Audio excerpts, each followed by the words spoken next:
total. Yeah, and there's like, a few minutes of whatever.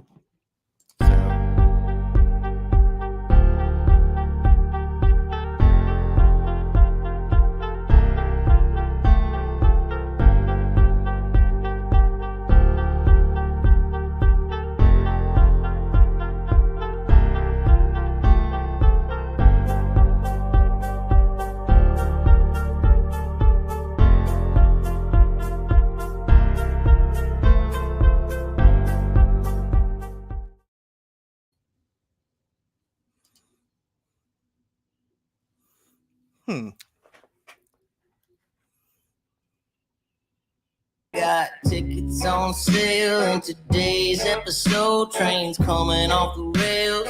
Watch it all burn from the screen on your phone. But don't you worry about it, you're safe at home. Every talking head will tell you everything's fine. It's the blind leading the blind. Yeah, it's a circus out here, we're wobbling on a wire. There's a lady with a beard, clowns juggling fire. Elephants and donkeys got us jumping through hoops. Y'all wish that I was lying, but you know that it's the truth. Get your popcorn ready and pour you something strong. If the world's still spinning, the shit show goes on.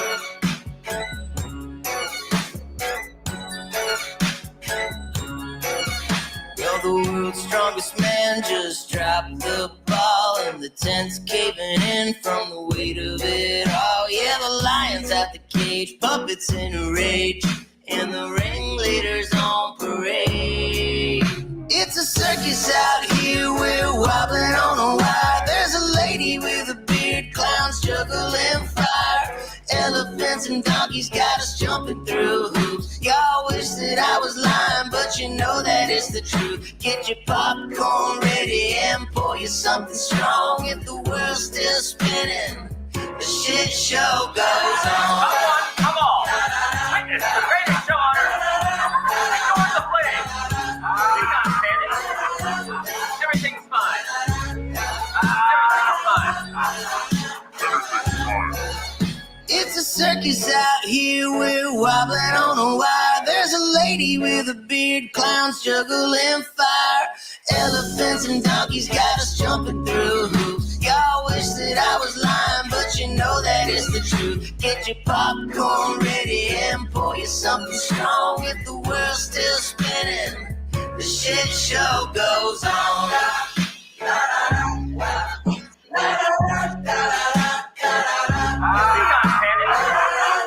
Everything's fine.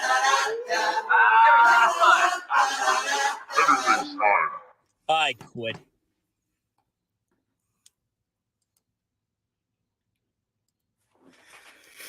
Here we go.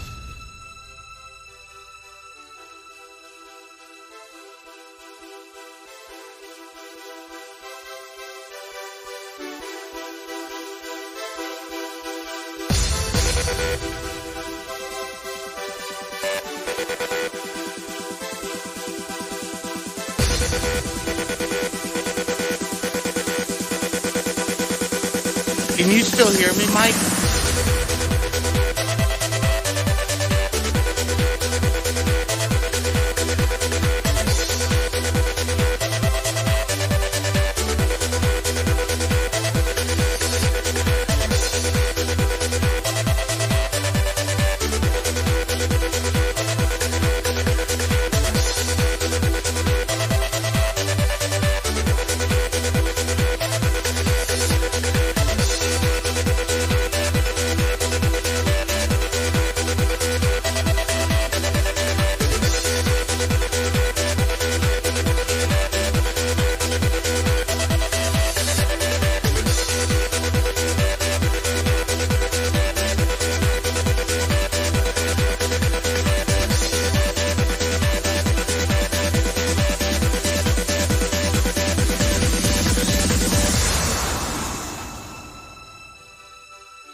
fucking jam.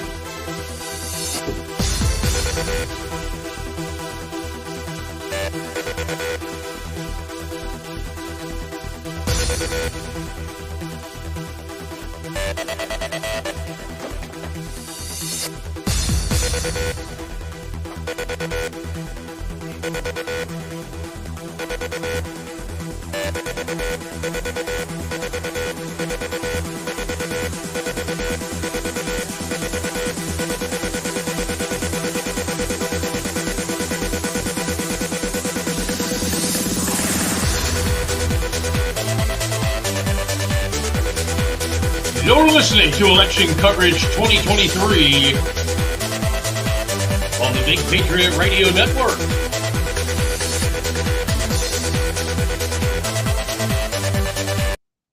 And welcome, everybody. Welcome, welcome. It is Big Patriot Radio, the Overton Report. We are live once again from the Low Country. I'm Mike Covert, and this is Corey Allen right there. How are you, big guy? Hey, man, I'm doing good. It was a rush. It was a rush to get here, man. There's so much stuff going on, including these elections. And it's only Tuesday. But you made it. I'm not sick. It's not snowing. It's a little warm for November the 7th, but next week will be cold. You know what I'm saying? But hey, this is the second year in a row that we did this. Last year we did it. That was something else, but it turned out to be like one of the best shows we ever did. Yeah, it was really cool. It was really cool. We but you know, of course, there were some national elections. It was the midterms going on. This show, I'm hoping it'll be as big as that, but also it's hyper local. I mean, we are talking about the most important elections.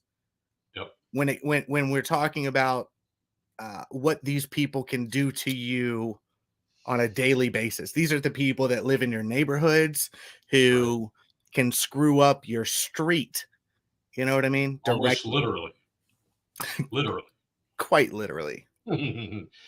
Well, you know, we want to welcome everybody wherever you're listening in from. We've got the little ticker here on my side is just going on and adding.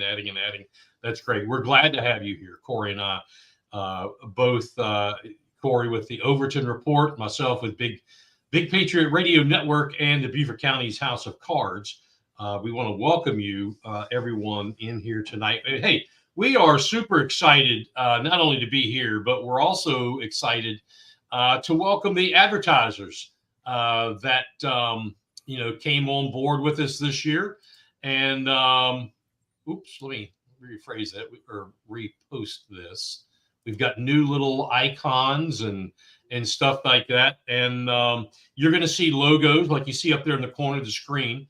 The folks from Always Clear, those folks joining us, your air conditioning drain line solution experts. Check out their game-changing product. You can see them just by going online right there to always-clear.com. Tell your HVAC provider to get you hooked up with Always Clear today. And we're going to go, we have a bunch more. We'll introduce them here and there and be multiple times. But, you know, I know some of them you talk to, some I talk to. And it's fantastic. It's fantastic all over the area, Corey.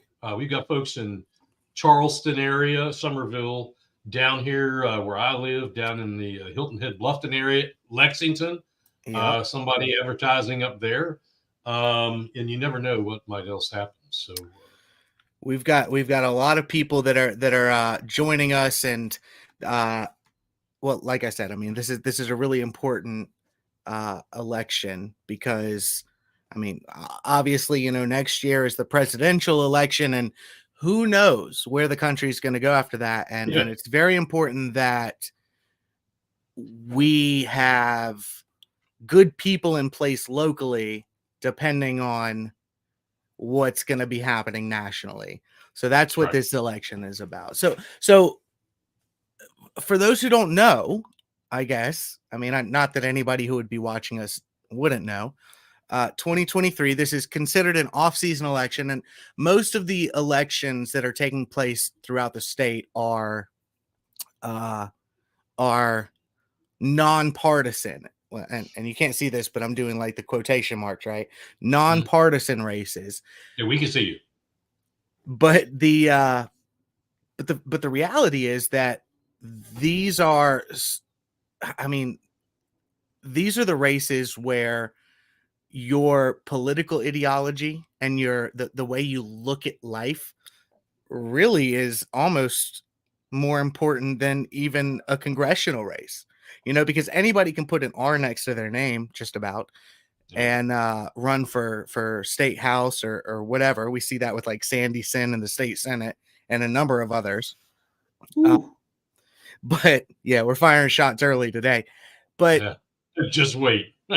Oh yeah, with these nonpartisan races, this is the place where Crystal Matthews's sleepers really come in, because you don't mean dope money boy bag Crystal Matthews, do you? Because those are the races where they can get away, where a Democrat can get away with pretending to be a conservative and doesn't have to register with a party, and that's a problem that we see all over the place. What are a couple of the races, Mike, that you're really paying attention to tonight while I eat my burger? Yeah, down here. Well, first of all, before we do that, and polls have closed. So in case anybody's wondering, when do they close? Someone asked me today, did they close at 9? No, 7 o'clock closed in South Carolina. And they'll begin the process, and it's normally a laborious process because we're very screwed up in South Carolina when it comes to elections. Anyway, I do want to remind everybody before I talk about the ones that I'm watching and the ones that Corey's watching, that folks, we appreciate everyone that watches this, no matter what platform. And tonight we're trying something new. Not only are we on the Facebook page for Beaufort County's House of Cards, we're also on the YouTube channel for Big Patriot Radio. And I believe we are also broadcasting on, is it Corey Allen Facebook or the Overton group? That's right. So we are actually on my personal Facebook page, which people can find by searching the Overton Report or Corey Allen. And also we are on the Overton group. There you go. Melissa, we're going to talk about Cogswell here in a minute, but also, guys, this is what you can do to help us, really. Go ahead, hit that share button, whether you're watching it on Beaufort County House of Cards, on Mike Covert's page, on my profile, wherever you're watching this right now, hit that share button, share it to your own profile, and share it to any groups that you're in South Carolina. Because the goal here, correct me if I'm wrong, but my goal here is to keep people from being forced to watch corporate media in order to get the election results. We want to give you guys an option to support local conservative media and independent media for those results. So we're doing the dirty work so you don't have to. So help us out by sharing it all around. That's right. And we want to be able to we want to give you the results. We don't want to give you what's been scripted for us to give you. This is completely independent. This is raw. This is down and dirty. This is real. Nowhere else can you see a fat bald guy and then another guy eating a hamburger live on television. You can't do it. Only here. And there's no charge for it. Now, if you'd like to help us out and send stars or something to Patreon, we'd love for that to happen. That's what keeps the lights on or whatever. But also on Big Patriot Radio, real quick, and I saw Jordan was on here. Put him back up there. Jordan Cox reminds me about our podcast that we have throughout the week on BigPatriotRadio.com. One of them is on Monday nights, and it is the New America Movement. And that is with David and Jordan Cox. I call them the Cox Boys. Up in Easley. Wild show. Great show. In-depth stuff. Matter of fact, David Cox was running for him every Tuesday, 7 o'clock and then 8 o'clock.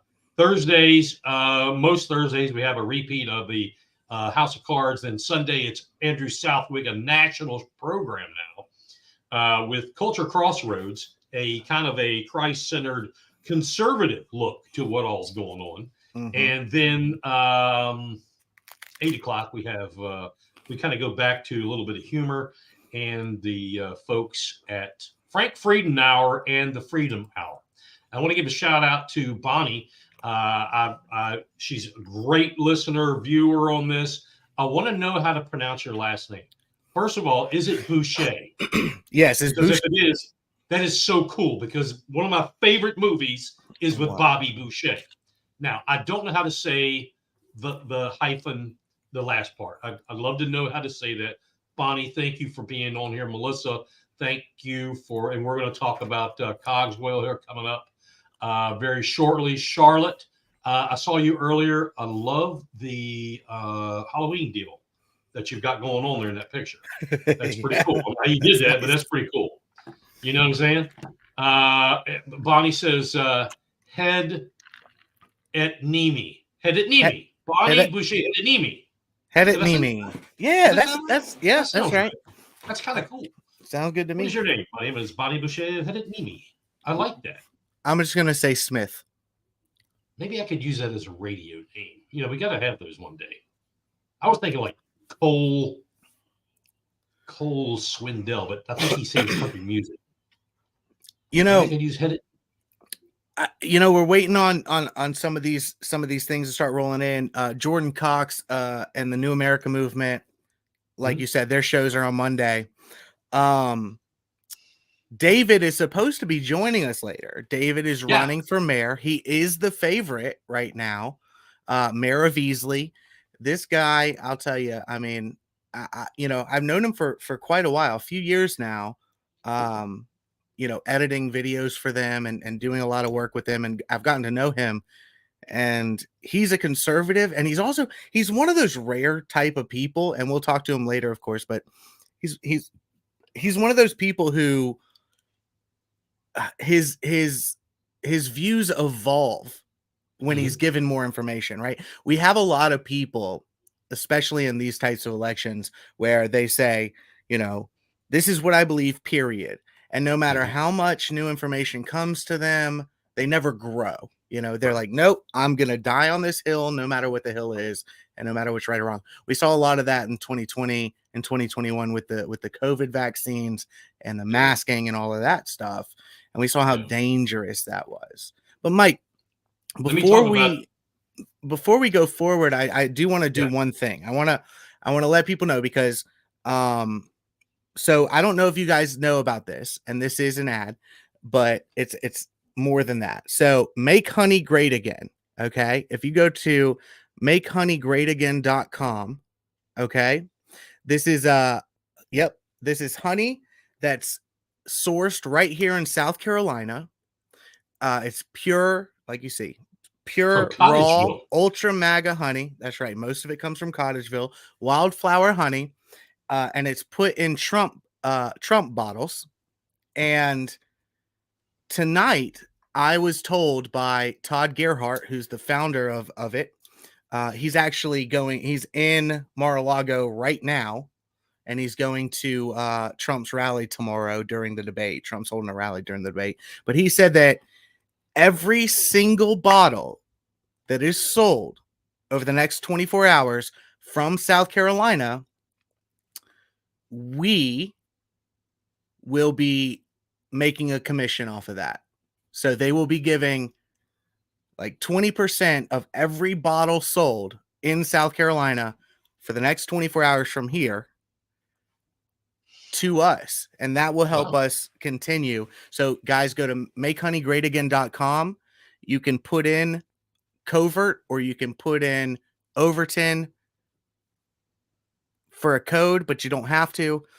And every bottle that's sold, he just sent me a text, and he said every bottle sold in the next 24 hours is going to us, and that will help us continue building what we're doing with BigPatriotRadio.com. So I just wanted to put that out there, guys. Yeah, absolutely. And we're going to rotate through. You see up there that and it's hard to do this backwards, but the There's a little making it great again thing. There's the website, and we'll shuffle through these again as as we go on through the evening and we start waiting for some of the results to come in. You had asked me what were some of the ones that I'm looking at hard. Yeah. Obviously, where I live, I'm probably looking the hardest because I live here. The town council of Bluffton, which I have been on all of my shows, I have been doing in-depth investigations and some other people have actually, and I'm watching that hard. The mayor's race in Bluffton, watching that. Who's running in the mayor's race? Let me ask you. Who's running the mayor's race? Who do you want to win? Larry Toomer is a current councilman. He is mayor pro tem. Okay. Running against him is a political newcomer, Joe Castagnino. Joe is my mind just went blank. He is like a commercial rep, so to speak, for T-Mobile. There we go. Takes a while for the brain to keep going. But those two guys are running for mayor. Larry is a oysterman. Grew up here, born here, raised here, makes his money, his living, his income off of the river. So that's a very, two diametrically different people. One's been here and one's a come here, as the Gullah used to say. That's one I'm watching, or still do say. I'm also the school board referendum race in Beaufort County, watching that. That's a $439 million ask right now, falsely advertised, in my opinion, that this won't cost the taxpayers anything, which nothing is free. And we can go into that later. That's a hard no. Most people in this county do not support what's going on with 8 out of 11 of the school board members because of the books issue. If you can't trust your school board members to do the right thing, and now we see the state superintendent of education just came out with her plan that is the right thing. Who can you trust? I'm looking at some things in Charleston, the mayor's race I'm interested in. Charleston, I'm super interested in that one. Yeah, David Cox up in Easley, just because of the connection. I'm interested to see what happens. Town of Port Royal, we had both mayoral candidates on here, Kevin Phillips and Joe DeVito. Joe is the current mayor. Kevin is a current councilman. Okay. So that will be interesting. Both of them super nice fellas. Know them both. They got in politics after I did, and that'll be interesting to see where do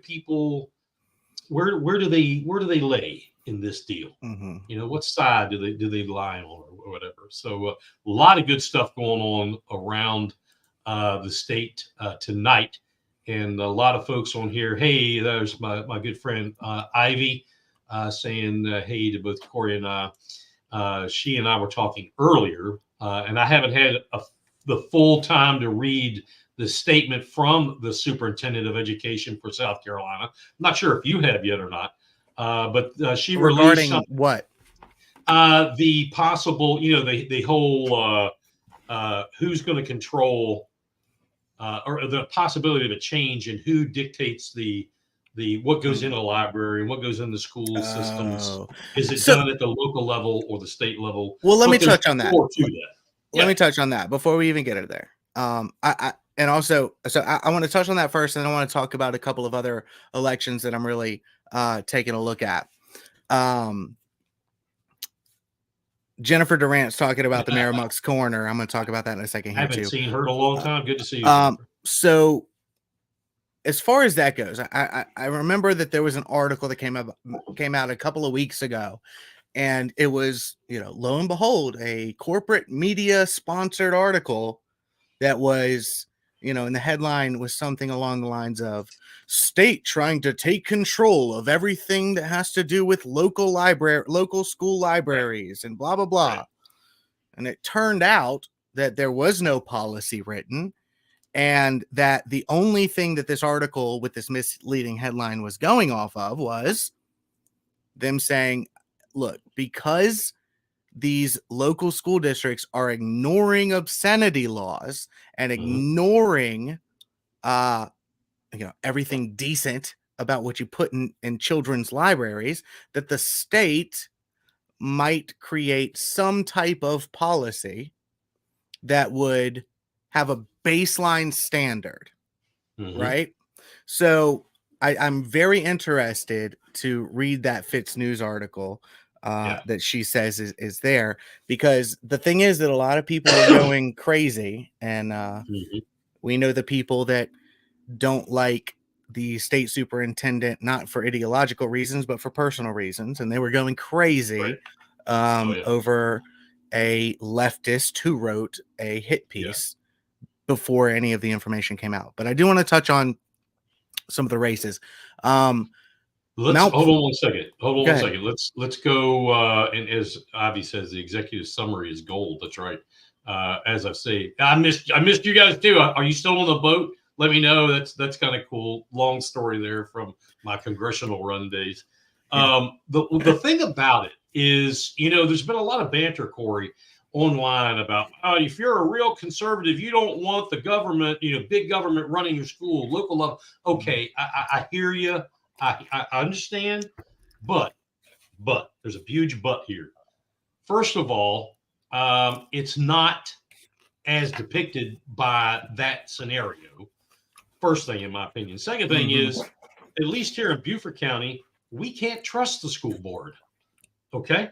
Quite frankly, if the state has something, and when you read this, I do remember, I did see something as I skimmed that it talks about an outline, a program that every district will go by. So I'm totally okay with that. Okay. I am totally okay with that, especially if it gets these books that we've been talking about for over a year now out of the school system. And as you probably heard on one of my last shows, I sent the South Carolina House Judiciary Committee a copy of a very short piece of legislation from the state of Utah. I was responded back from the Judiciary Committee. This one particular House member said he was appalled that Utah had it done so concisely, so literally, and so figuratively that we wouldn't have wasted a year doing what we're doing.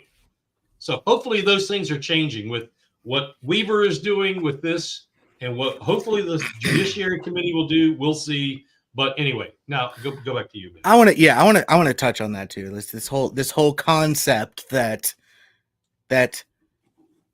because we are conservatives, that means that there should be no standards at any level outside of what the city.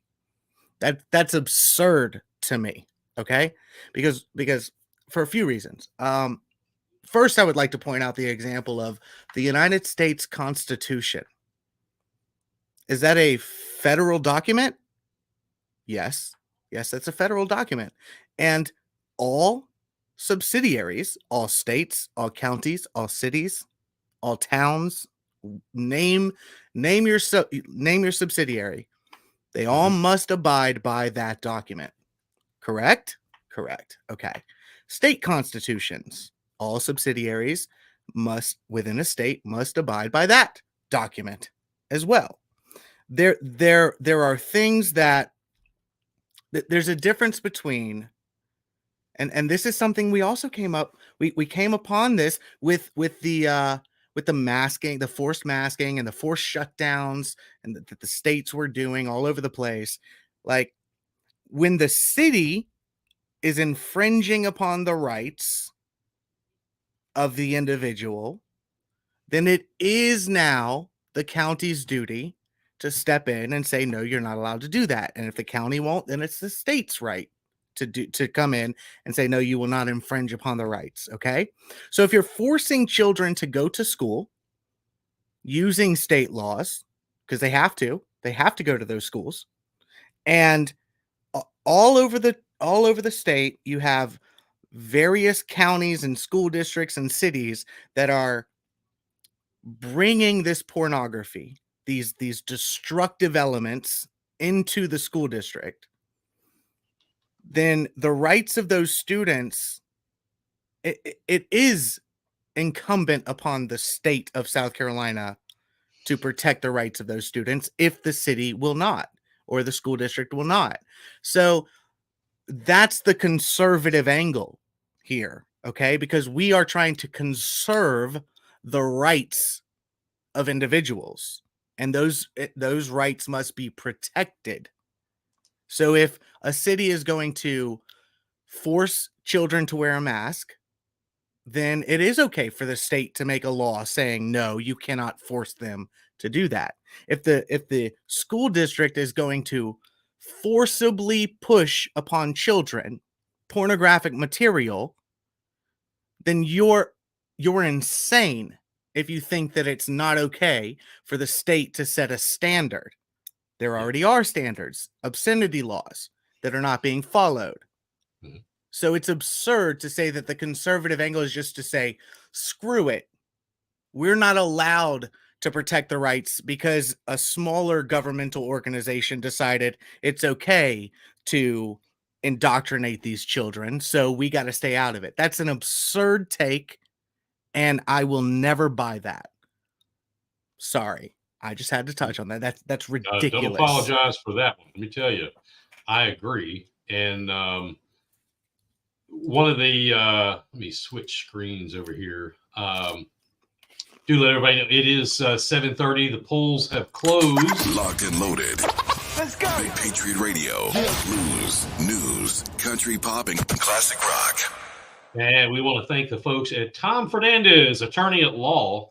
Contact them for all your legal needs at 843-540-6045, or you can find them on Facebook. Just search Fernandez Law, or you can email them right there on your screen, Tom at tomfernandezlaw.com. Tom Fernandez, personal injury, workman's comp. Not sure what else, but I mean, that right there is a shitload. That's mainly what he does. And Tom, I'll let you know, Tom is running for state senate in 2024. Yes. Guys, he's the guy. You can also follow him at Facebook. Just search Tom Fernandez. He's got tens of thousands of followers. And Berkeley County Growth and Development is a group that he runs with another 30 some odd thousand. He's one of the few people that I've met in politics. Mike Covert is also one of those people who really put their money where their mouth is and who really stand for what's right, regardless of the flack that they take. And Tom Fernandez is really one of those guys. You've got to vote for that man. Absolutely. We will have him. I know he'll be on your show. I'm hoping he'll be on this one over the next year. Jennifer puts on here, if I've learned nothing in the last 10 years, it's that the legislature write bills that are so vague, mostly without consequences, so complicated they're damn near unenforceable, which is true. Also, the majority of the legislature doesn't even write them. The legislative council does. And that's another. I bet you that doesn't happen with the Freedom Caucus folks. Yes, Bonnie, it is disgusting. And Bonnie agrees with you, by the way, there, partner. And yep, thanks, Tom. Absolutely. We appreciate Tom as well. The thing with, I look at it, what we were just talking about with the superintendent of education and the whole, some folks look at that as, well, that's big government stepping in. That I do find that myopic and closed-minded when they talk that way. I mean, that's just, I don't want to beat that horse because it's not worth beating. And there's a lot bigger fish out there. We are waiting for polls to start reporting. What races are you taking a look at hard up your way, partner? Yeah, so Mount Pleasant Town Council. So there are a couple of ways that these races take place. Okay, one of the ways that that these votes take place is you'll have let's take the mayor's race, for example. There are 6 people running and one person wins, or the top 2, if nobody gets 50% plus 1, then, let's say somebody gets 40%, somebody gets 30%, and the other 2 get a mixture of the remaining 30%. Then the top 2 people will have a runoff. So we might see some of that. You're talking about Isle of Palms? I'm talking about just in general. That's how one of the races goes. And then there's another way where with town council and city council races where it's not one person running against one person. It's there are 7 people running, and the people who get the if there are 4 seats open, and the people who get the top 4 amount of votes win the seat. That's what's going on in Mount Pleasant right now, for example, and in Lexington Town Council right now. In Mount Pleasant, one of the people that I really want to win is Sherry Seabook. Okay. Now, Sherry Seabook has been just at the forefront of standing for conservative values, and she's been just completely crucified in the media because of it, and that's what they do, right? So she's one person I'd really like to see win. Will Allen is in Lexington Town Council. He's going to be hopefully joining us later. I'd really like to see him win, and that's another, that town council, I think it's the top 4 people who will win. I hope that he's one of those 4. And also Melissa Sprouse Brown in West Columbia for mayor. I'm hoping that she can take it from the incumbent, because I don't think he's worth anything. And then Conway with Ken Richardson. Ken Richardson, he's a former superintendent for Horry County Schools, and when he was in charge, things there ran super smooth, and all of that woke stuff didn't happen. Masking, nope. Closing down, nope. Not doing any of that. What is his name? Ken Richardson. Ken Richardson. All right. Well, we'll look up on that here. Yeah. We did have a couple of questions. Donna, good to have you on the show. Distribution of pornographic material to minors is against the law in South Carolina. Why isn't our sheriff arresting people? And she's referring to Beaufort County specifically. So here's the deal. And I don't want to put words in our sheriff's mouth, so he can better answer it for himself. But in a meeting that I was in with, he was there, his attorney was there, and the solicitor was there, along with a member of the General Assembly, and Ivy was there, and another, I believe somebody else was there. Anyway, as the solicitors, that is the chief law enforcement officer. It's like a district attorney somewhere else. We call them solicitors here. As he told me to my face, he said, look, no other solicitor in South Carolina has done this yet, gone after school boards or school districts because of this. And I'm not going to be the first one. That was almost verbatim out of his mouth. I'm not going to be the first one. That's where the attention needs to go, is to the solicitor. People need to be burning up his phone, burning up his email. If you can text him, social media, whatever, send him a carrier pigeon. That's where the attention should go.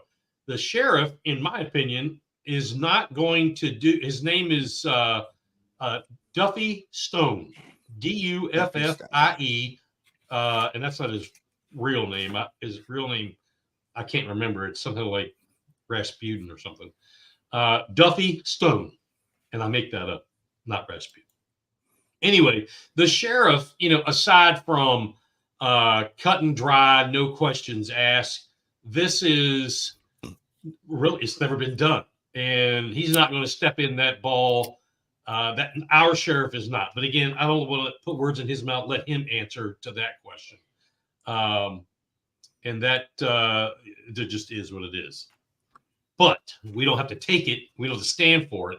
And he's right. Duffy Stone is right. No solicitor in this state has stepped out and said, I'm taking on the school board or the school district or whatever, and we're gonna clamp down. We're gonna start enforcing the laws. And I mean, I've got a whole wall over here of code of laws, and there are tons. It's right there. He admitted they're right there. But as he said, nobody's stepped out and gone after him, and I'm not going to be the first one. Somebody's got to do it. So, hey, for you folks in Lexington that are watching tonight, contact your solicitor. You folks in Charleston, you should already have been contacting your solicitor with what's going on in the schools there. Pickens County, that's where it all started. Pickens County. Corey was there. Yes, I was. You should have already had your solicitor by the stones.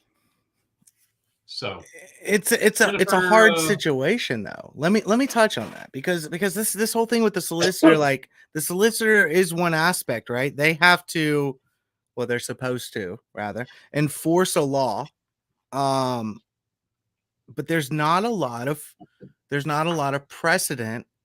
And then there is the vague question of which I mean, I forget who said it, but they said that, I can't define porn for you, but you know it when you see it. Right. And that's kind of the problem that these solicitors have hid behind. That's the wall that they've been able to protect themselves in.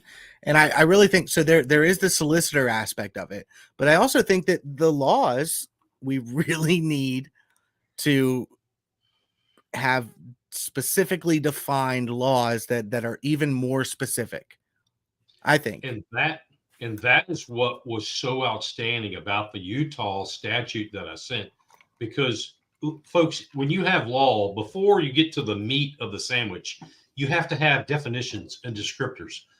What does green grass really mean? And I'm being facetious, but that's the pick and fly shit off the wall. You have to get to in law to be able to create law is have a definition. Utah's definitions of pornographic material is amazing. It's amazing because it's layman, people like me, people like Corey. It's layman. It's not this superfluous hyperbole. And it's something that I think it was Bonnie had just said. And as a matter of fact, my wife must be thinking exactly like me. Normally, I try to think exactly like her, but she's thinking like me because this is what you need to tell the solicitors, all of them, when you contact them. If you don't have the stones, no pun intended, Mr. Solicitor, then I do when it comes time to vote you in or out of office. It is what it is. I've sent that to Duffy Stone, who I've known for years. I've known him for years. When I was on county council, would approve monies to the solicitor's office, approve different things, disapprove, whatever. I know him very, very well. And I told him, Duffy, if you don't take a stand for this right now, it will be to your detriment come election time. So, asking what's happening with election results. Yeah, I don't have any yet. Do you? I'm going to talk to you a little bit about this. I am very shocked, especially with Charleston, that we still have no precincts reporting at 7:45 in Charleston. That's crazy to me. Okay. Actually, I just got something from Somerville. From Somerville, do you? Okay, yeah. So we've got there's about 1,900 votes in at Somerville so far. 1,900.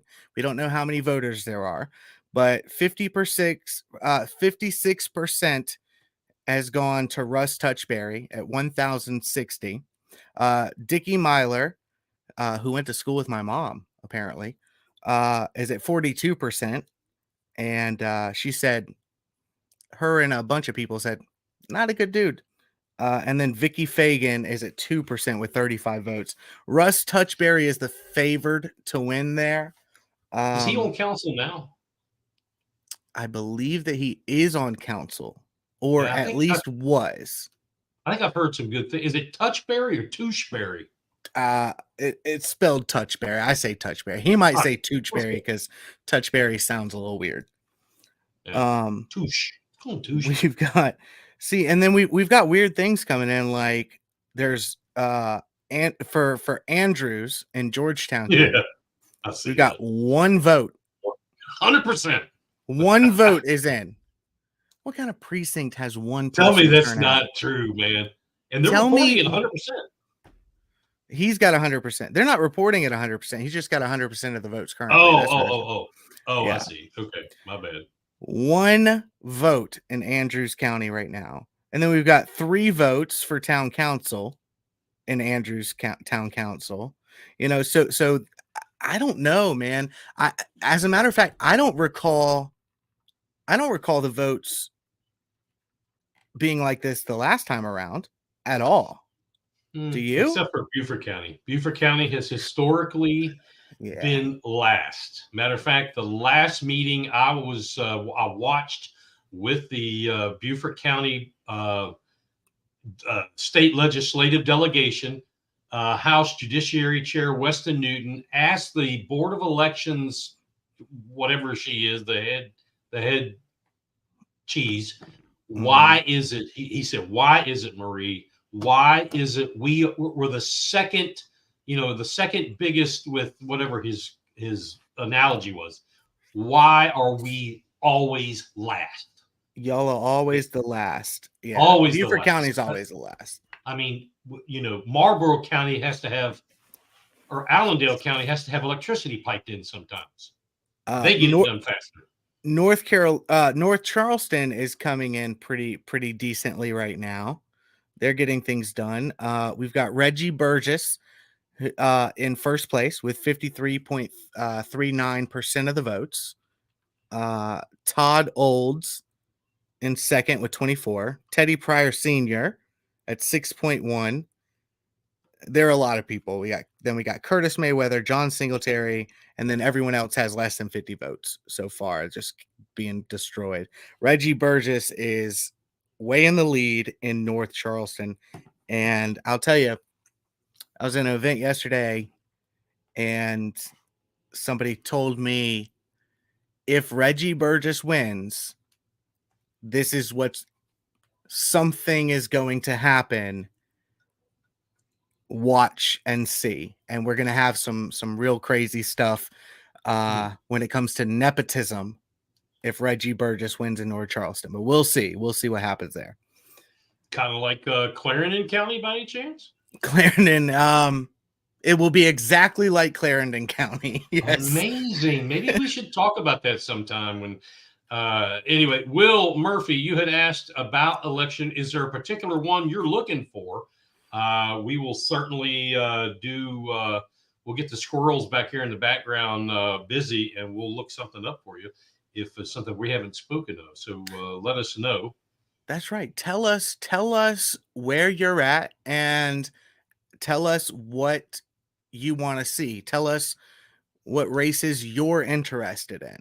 Tell us what races you're interested in. We've got the inside track, so we can let you know. We've got a bunch of different places up here that are letting us know. We've got in Easley, it's a very tight race. We've got it's looking like it might be some type of runoff. We got Lisa Talbert with 133 at 39%, David Cox, our friend, at 36%, and Butch Womack, the incumbent, is at 25% right now. So we'll see how that goes. We'll take an opportunity to thank the folks at Uptown Auctions for joining us for tonight. Uptown Auctions, you can find them at uptownauctions.bidwrangler.com. You see there on the screen. Or you can go to Android or Google Play or Apple and get the app. It's a free app. Download it. These are great folks here. Glenn is a great guy. I happen to dabble. Corey, you and I talk about silver and whatnot. I'm not like one of his big ones. I'm a little fish here in this big pond. But a lot of my silver I get from Uptown Auctions. So download the app. He's got every month they've got an auction. Tell them you heard about them here on Big Patriot Radio. And thanks for being on here with us, folks. I really need to check them out, to be honest with you. Here is a good question for you. I know you're the silver man. Jimmy Bishop, how would Reggie winning North Charleston be any different than the previous mayor, Mayor Summey, I believe he's talking to, pushing his son to be the new chief of North Charleston? I'll give that to you. I don't know the ins and outs up there, other than if your last name is Summey, you got a road. You got it made. No, I don't know. I mean, I don't really have an argument for how it would be any different, except to say that if we didn't like it last time, but the people were too entrenched for us to really stop it from happening, then like, just because it happened before, that's not really an excuse for us to allow it to happen again. That's all I would say. But I do agree. I mean, Summey is a big problem. I mean, he always has been, you know, and he's always been able to do just enough, or have just enough people on his team, for lack of a better word, to keep him out of trouble. And I don't want it to happen. I didn't want it to happen with Summey. I don't want it to happen with Burgess. I don't want it to happen with Teddy Pryor if he wins. I don't want it to happen with William Cogswell if he wins the mayor of Charleston, just like I didn't want it to happen with Tecklenburg. So it's one of those things where, yeah, it's wrong all the time.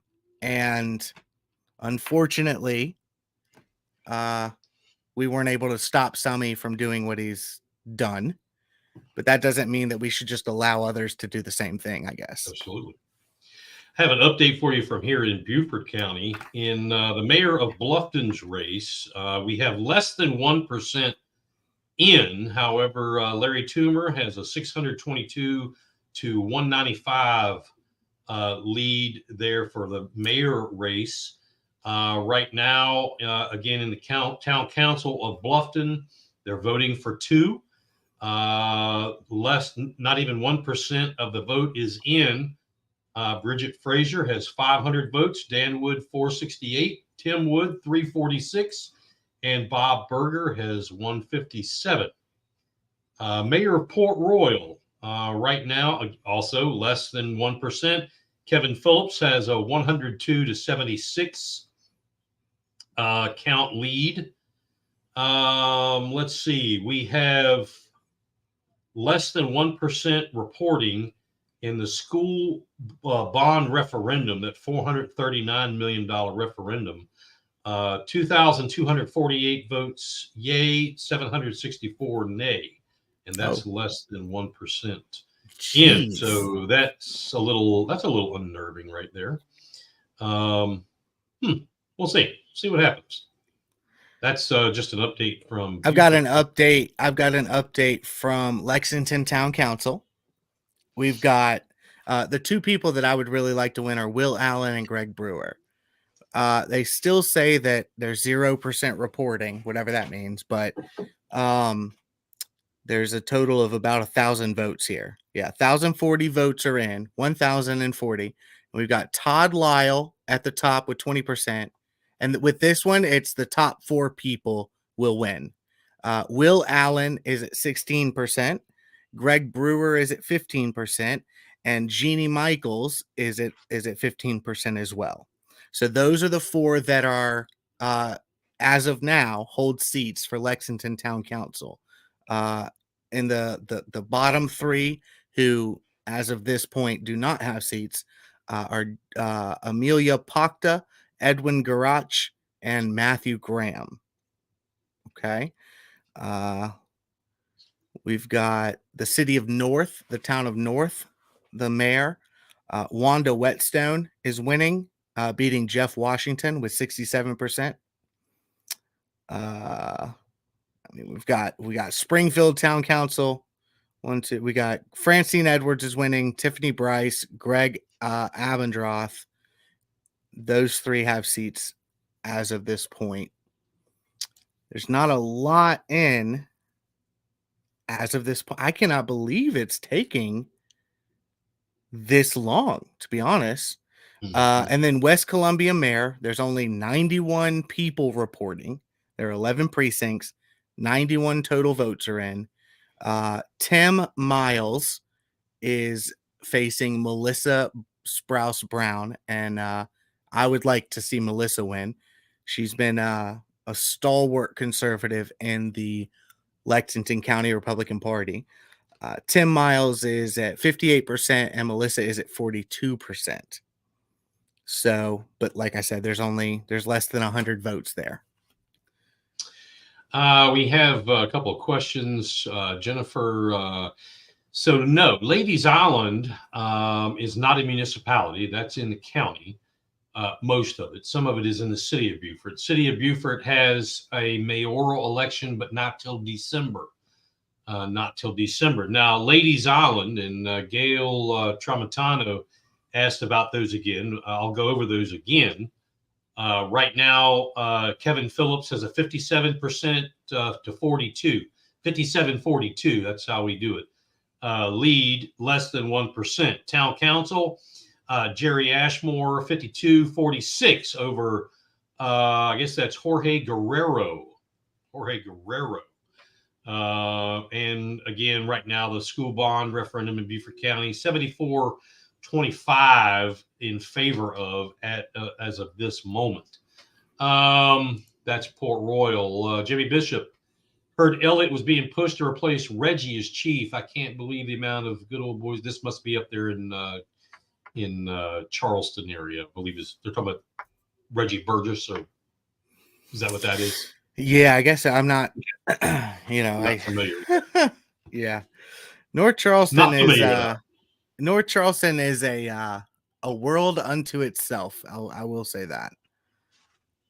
I can't believe that there's not. I'm not getting any information from these people.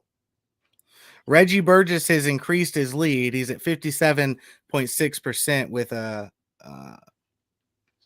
with over 2,000 votes now. Before it was just over 1,000. So they're coming in. We've got a lag here in our. Okay, this is updating here. Let's look here. Bear with us while we're looking this over.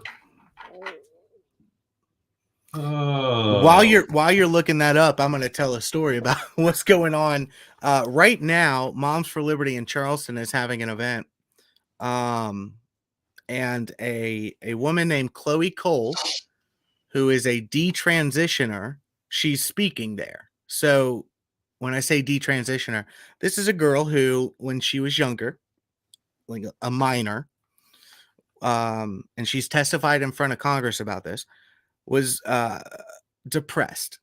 She had an identity crisis, and she was a tomboy, and the teachers around her, a therapist, and some doctors and school librarians, they started telling her, well, actually, you were born in the wrong body.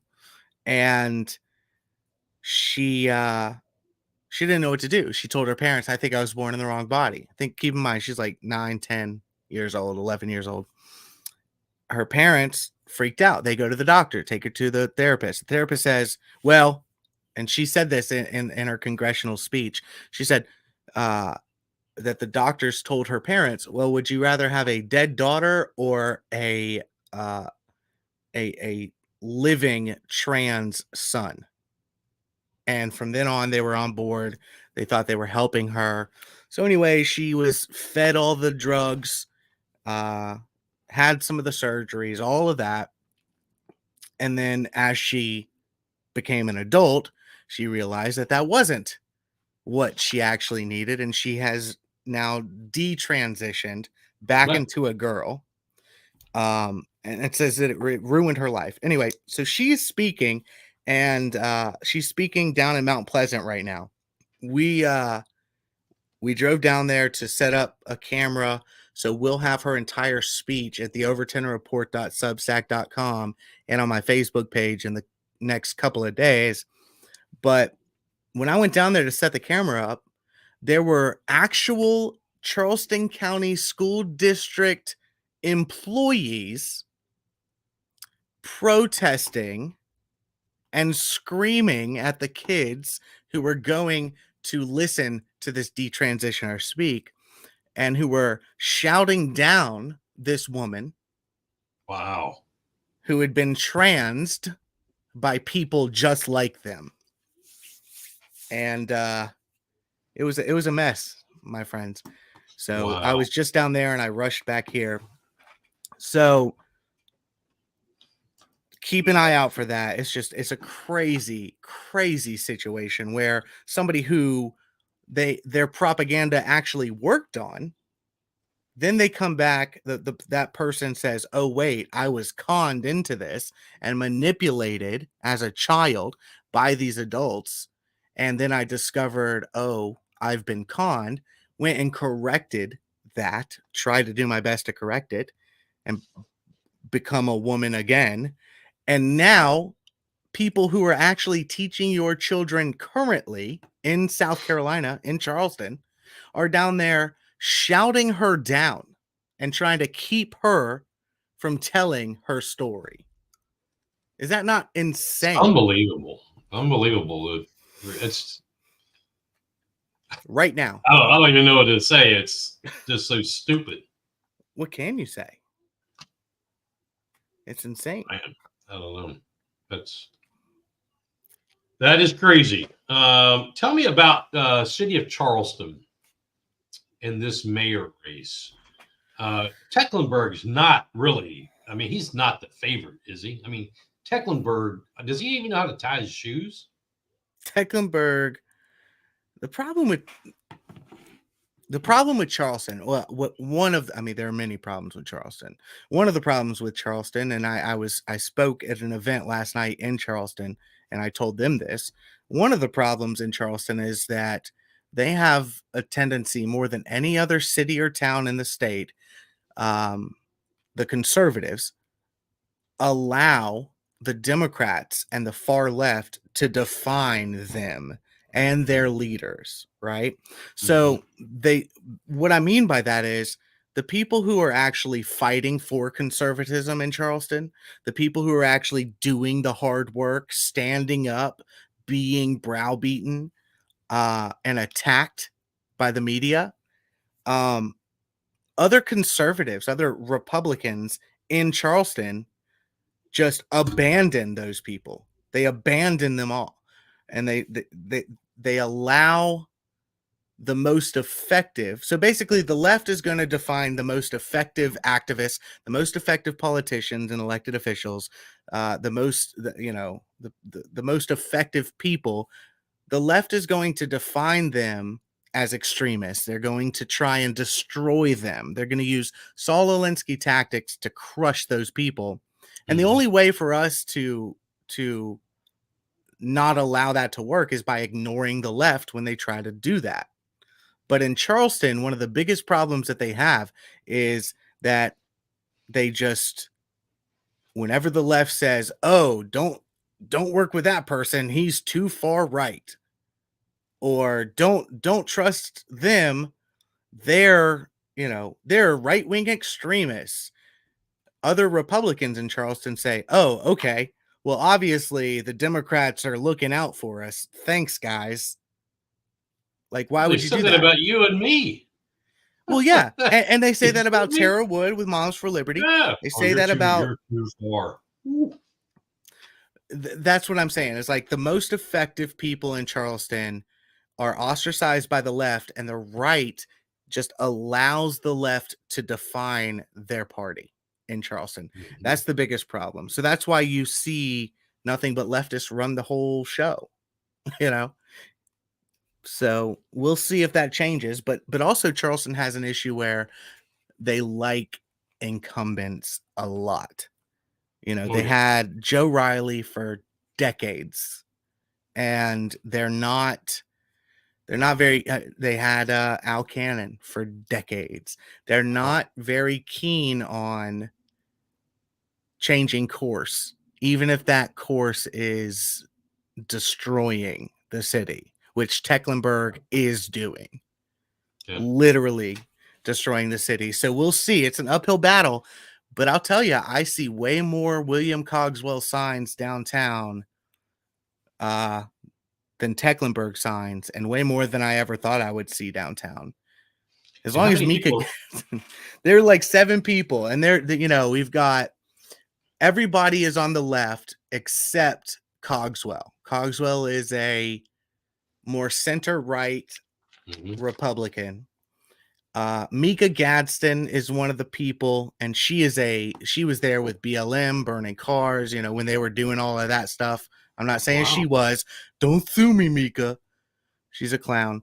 But she was down there with all that. She's hyper leftist. She's an actual communist and socialist. Like, she actually believes in all of that, right? Really? What's her name? Yes. Mika Gadsden.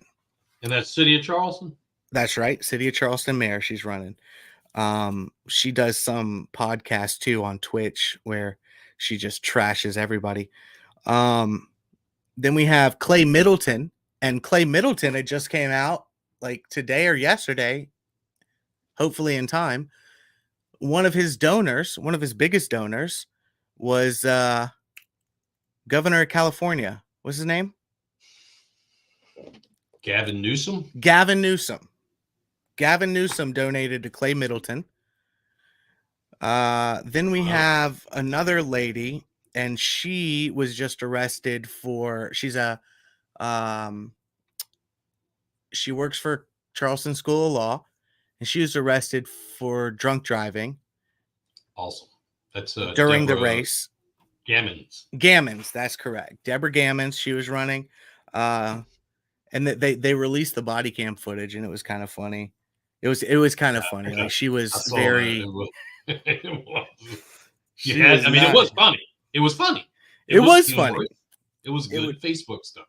It would be way funnier if she wasn't trying to run the city, the most populous city in the state. Peter Shahid is also running. Peter Shahid is a city councilman right now. Worthless. He's run a number of times, but he's not a leader. I mean, he's just not a leader. He's a clown. But yeah, I think William Cogswell is really the only one that would be halfway decent, Yeah. Oh, and actually we just got some information in from Charleston. Oh, there you go. Okay. So William Cogswell is in the lead with 38%. We've got 6, 7, 8. We got about 9,000 votes in. William Cogswell is in the lead. John Tecklenburg is right behind him with 36. So it's 38% to 36%. And then Clay Middleton with 15%. Then Peter Shahid with 7. Mika Gadsden with 2. And Deborah Gammons with 1%. Okay. So that's looking good. Looking good there. None of Charleston's city council, but none of those have reported yet. Actually, I've got. Okay, yeah, you're right. No, none of those are in yet. Nothing in Olive Palms. Okay, as far as Charleston City Council District 3, it would be good for us if Jim McBride won. District 5, it would be good if Ron Call won. I don't know with District 7. I know Waring is the incumbent. He's not a great guy. Owen Vogel, I don't know him, so I can't really say anything about that. So yeah, we don't have any of those in. Jeez Louise, man, what is going on here? We're an hour and 10 minutes. We knew everything by 8:10 last time.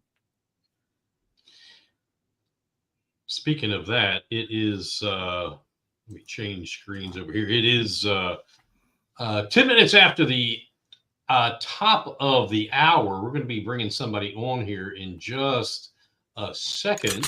Locked and loaded. Let's go. Big Patriot Radio. Blues, news, country pop, and classic rock. We want to also thank and welcome a brand new supporter of the show, tonight's show. I want to welcome the folks at Mama Rabbit's Nibbles and Sips on Sunset Boulevard in Lexington. You know, I've heard all kind of good stuff about them, but I've heard they've got a sandwich over there called the Adam's Eve. I think it's called the Adam's Eve, and I hear that it's to die for. So, you know, the folks at Mama Rabbit's, I've heard about your sandwich, the Adam's Eve. I am going to be bringing my behind and bring my wife with me, and we're going to be coming to Mama Rabbit's because I want to try the Adam's Eve. Have you had that sandwich? You know, I haven't. The only things that I've had there, I've gone there for events. Like they had me speak there last week, and they put together this beautiful spread of buffet, just all of this stuff that they make. And I'll tell you, I sampled literally everything. It was an incredible their tomato bisque. Oh man, out of this world. But Will Allen actually is owned by the Allen family, not related to me. Well, as a matter that Will Allen owns Mama Rabbit's. Will Allen and his family own Mama Rabbit's. This was not planned, but we're going to bring him on right now. Is that okay with you? Absolutely, we need to. He's in the green room. We had some water, some adult beverages back there. My very own specially made. Well, let's just call them special brownies. Okay. And he has taken some of those. And let's go ahead and bring him on. Will Allen, ladies and gentlemen. Hey, y'all. I don't know where these drinks are, but I can't find them. Please tell me where they are in the green room.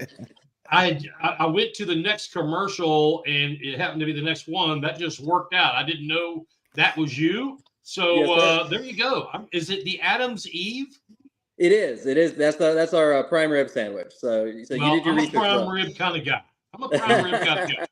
Corey can tell you. We were in Charleston, and Corey gets this little hamburger and a little fries. I ate like half of it. I had a beer pretzel. I had these 2 hot dogs that were mammoth size. They were injected with cheese. They injected the hot dogs with beer cheese. Oh my goodness, that sounds amazing. And I got sick that night. I got sick. Anyway, introduce your guest, Corey. Yeah, Will, man. How are you doing? So you're at an event right now, right? Yeah, we're doing a after party at Melissa Sprouse Brown's place. I just got here, so sorry I'm a little late, but I was there waiting, trying to get the results.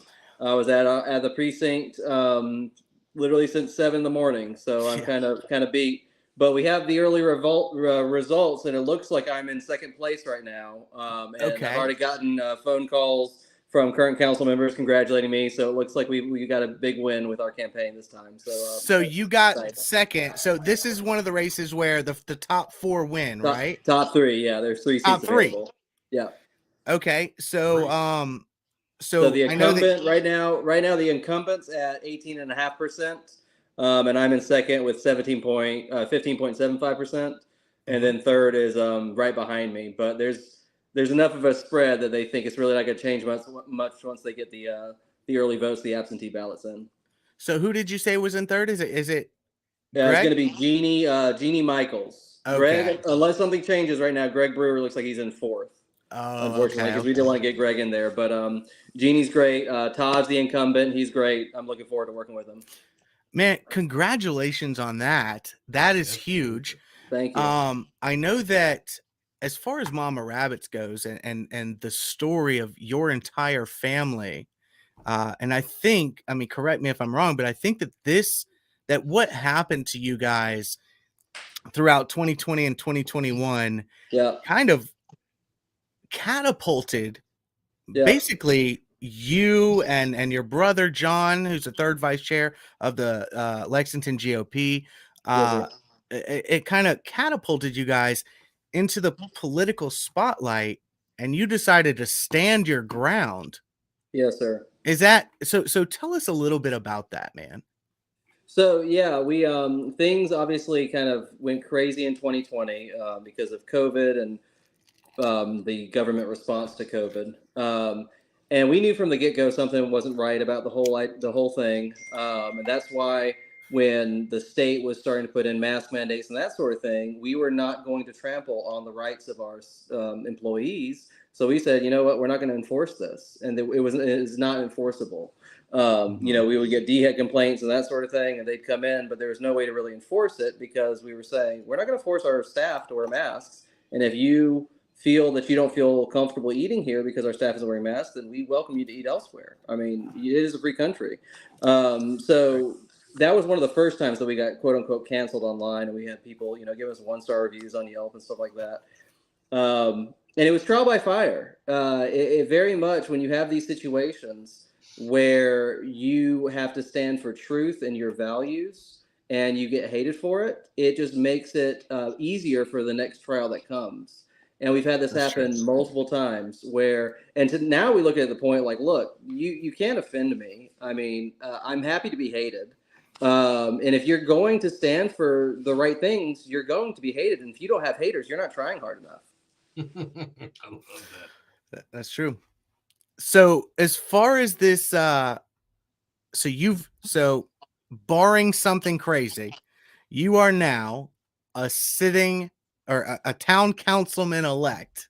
Yes, sir. So that I know comes as a surprise to you from the past. Like a year ago, I doubt you thought that would happen. You're a normal guy, business owner, family man. I mean, I know I've never actually seen a family that likes each other as much as y'all seem to like each other, to be honest with you. Well, we haven't killed each other yet, so we're doing something right. Right, which is exactly. But so what was the platform that you ran on, and what do you want to see happen in the town of Lexington? Sure. So, well, what you just said earlier, it is surreal right now because I've never had any kind of political ambition. And the biggest reason why I ran was because I finally got born again last year. The day after Labor Day, I surrendered to the Lord, and I've been on fire for the Lord. I'm like, Lord, what do you want me to do? You've got me, and I'm in your corner, and you're in my corner. And, I'll run through a brick wall for you. I'll go to prison for you. What do you want? And he was very much just walk through the doors that I opened for you. And throughout this past year, it's just been one thing after another. And when it came to the political thing, it was like we were kind of waiting around to see who was going to step up to the plate with some of these local elections. And not a lot of people did. So the family came to me and they said, well, would you be willing to run for something? And just so y'all know, I'm an introvert. Like, the last thing I want to do is be talking with people. My greatest fear my entire life has been public speaking. And I just trusted the Lord. I said, you know what, if this is what, we all prayed about, and we felt good about it. So I filed, and just one thing after another just kind of came into place. The Lord has been through this thing. There is no way I should be sitting here as a town councilman elect without God. And the fact that he's kind of grown me and had me learn how to just on the fly. Now I'm public speaking all the time, and I'm door knocking and canvassing and all these things. Yeah. And he's just shown me how to kind of grow in that area in incredible amount of time. Like a perfect example of that is the first real political thing I ever did was just this spring when I went to reorg for South Carolina, the Republican Party, when they were kind of reorganizing the precincts.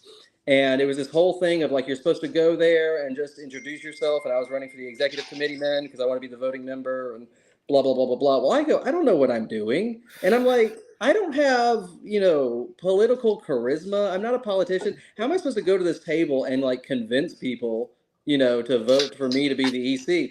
Well, it worked out that nobody at our current precinct even showed up. And just my family essentially was there, one other person, and she's sweet as can be. And they were all fine with me being an executive committeeman. So it's like the Lord had me win that without really any resistance. And then it's incredible for me to step back, and I'm realizing this like right now tonight, for me to step back tonight and see how the Lord's been moving through this whole thing. And here I am now, and I've just, with Preston's help and all the wonderful volunteers and my family, we've got a win tonight. It's absolutely incredible. But to answer your question about the platform, the main thrust with the platform in Lexington is we have to responsibly manage our growth. Lexington County is the fastest growing county in South Carolina. And you've got kind of like this builder developer ecosystem that's just been throwing up residential developments every square inch they can find. And growth is great, but we have got to make sure that the infrastructure is there to handle it. And that was a big thrust of my campaign, was that, hey, look, y'all, I'm tired of Lexington being 15 years behind the curve when it comes to the infrastructure. I'm a small government kind of guy. I want to tax people less, and I want to focus on the things that we need to have and less on the things that would be nice to have. And so it was just a lot of the conservative points that I was making really rang true with people. And when I talk with people, you know, they see the Lord in me, and they see that I'm being genuine. I'm not a politician. I'm never going to be a politician. I'm just honest. And I love this town, and I don't want to see us lose everything we love about this town because of greed. You know, we've just got to make sure that we are pursuing peace and prosperity in that order. And if you're an elected official, you've got to protect the peace, and you've got to protect the quality of life of your citizens. That's great. I mean, I really like that answer. I mean, there's so much there.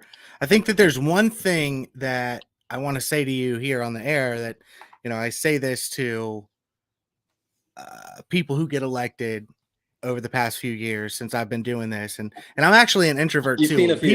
People don't believe me when I say it, but I am an introvert. Like you would not believe when I'm done with an event, when I'm done speaking, when I'm done with doing, you know, talking to people, which I love. I love being able to talk to people and hear what's going on with them.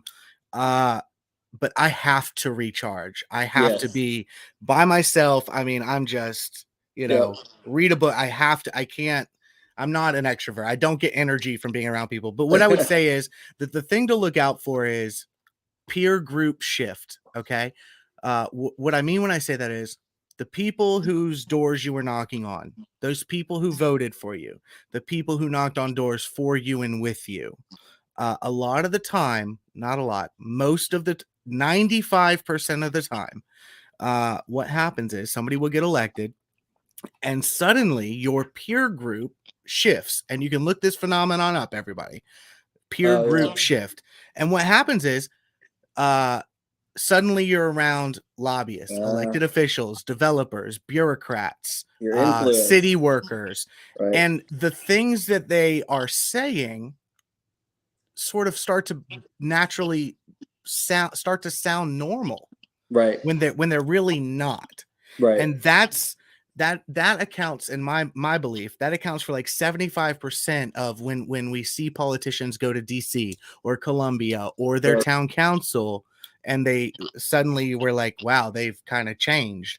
It's most of the time it's peer group shift. It's not that the person has changed. It's that they've stopped surrounding themselves with the people that got them there and have now surrounded themselves with the people who already exist in that realm. So just watch out for that. If you're cognizant of that, you're going to do great. Thank you. I am. And I fully agree with you. If you have an elected official, you have got to hold their feet to the fire. And what I've been telling people is everything I've said here on the campaign trail, I meant. I didn't say things just to get a vote because I'm not a politician. That's disgusting to me. And everything that I say on the campaign trail, I'm wanting people to hold my feet to the fire. Now, I'm only one vote, but I'm looking forward to my voting record being consistent with who I am as a conservative and as a small government kind of guy. I want to affect as much change as I can. And hopefully, I've told people, you know, I envision myself being the Clarence Thomas of the town council. I want to be that conservative anchor that people can depend on to consistently hold to conservative values.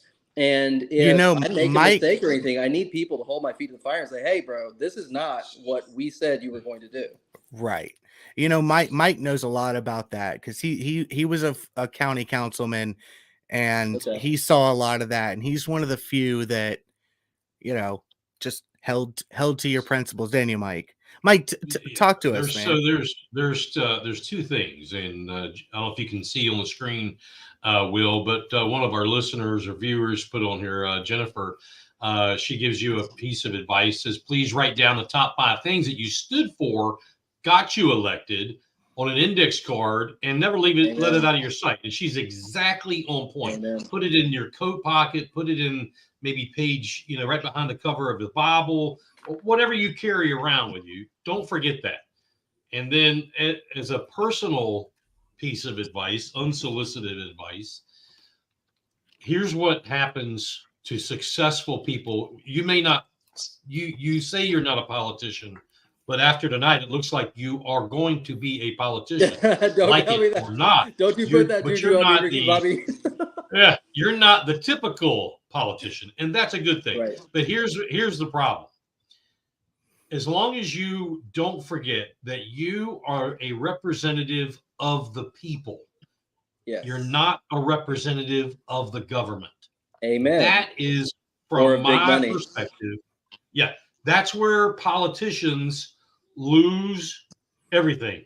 Right. They need the people to get into office, and then when they get there, they, by many means and many reasons, and Corey hit on a huge one, and that's that peer shift, all of a sudden they become a representative of the government, and that is not what they put you there for. Amen. So, thank you for that. You'll do great. You'll do great, Thank you. man. Well, the thing for me is that, I mean, the biggest thing is the Lord. Like I said, when I started talking about this, if your priority is the Lord and how you're pleasing him, then everything else is going to fall into place. And too often our careers can become our priority, or, generating revenue, making that income, blah, blah, blah, all that stuff. And that's upside down. The pyramid has to be the Lord first, family second, everything else behind that. There you go. Hey man, thank you. That's Anything it. you need, you let us know, and we're gonna, don't do anything wrong. Thank you. And Mike, We're here for it. thank y'all so much for having me. If you can, just say a prayer for me, because this is my first time kind of learning this whole thing. The next couple weeks are gonna be kind of intense, so hopefully I can get under my belt. Hey, how's the West Columbia mayor race looking? You see anything about that yet? I have not seen anything yet, but we're here at Melissa's house, so hopefully we get some good news soon. Tell her to send me a message and let me know how it's going. Will do. Thank you, Fed. Thank you. Thank you so much. Will Allen, Lexington Town Council. And don't forget to head out to Mama Rabbit's Nibbles and Sips. We'll be there soon. Very soon. Adam's Eve. Yes, sir. All right. Thank you much. Thank you. God bless y'all. You too. Will Allen. There you go. How about that? He is a good dude. Good to see good people do good things in not such a good time. But that's a good thing. Let me go and look here. See if we've got some. I know that Charleston's got some. I'll let you look at those real quick. Yeah, Easley. As far as what do we have in Easley?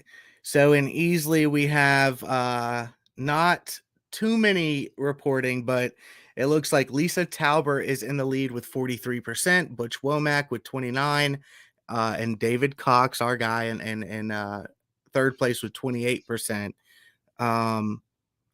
It's looking interesting. We'll see how that works out. Then we have Greenville Council, the Greenville City Council at-large seat.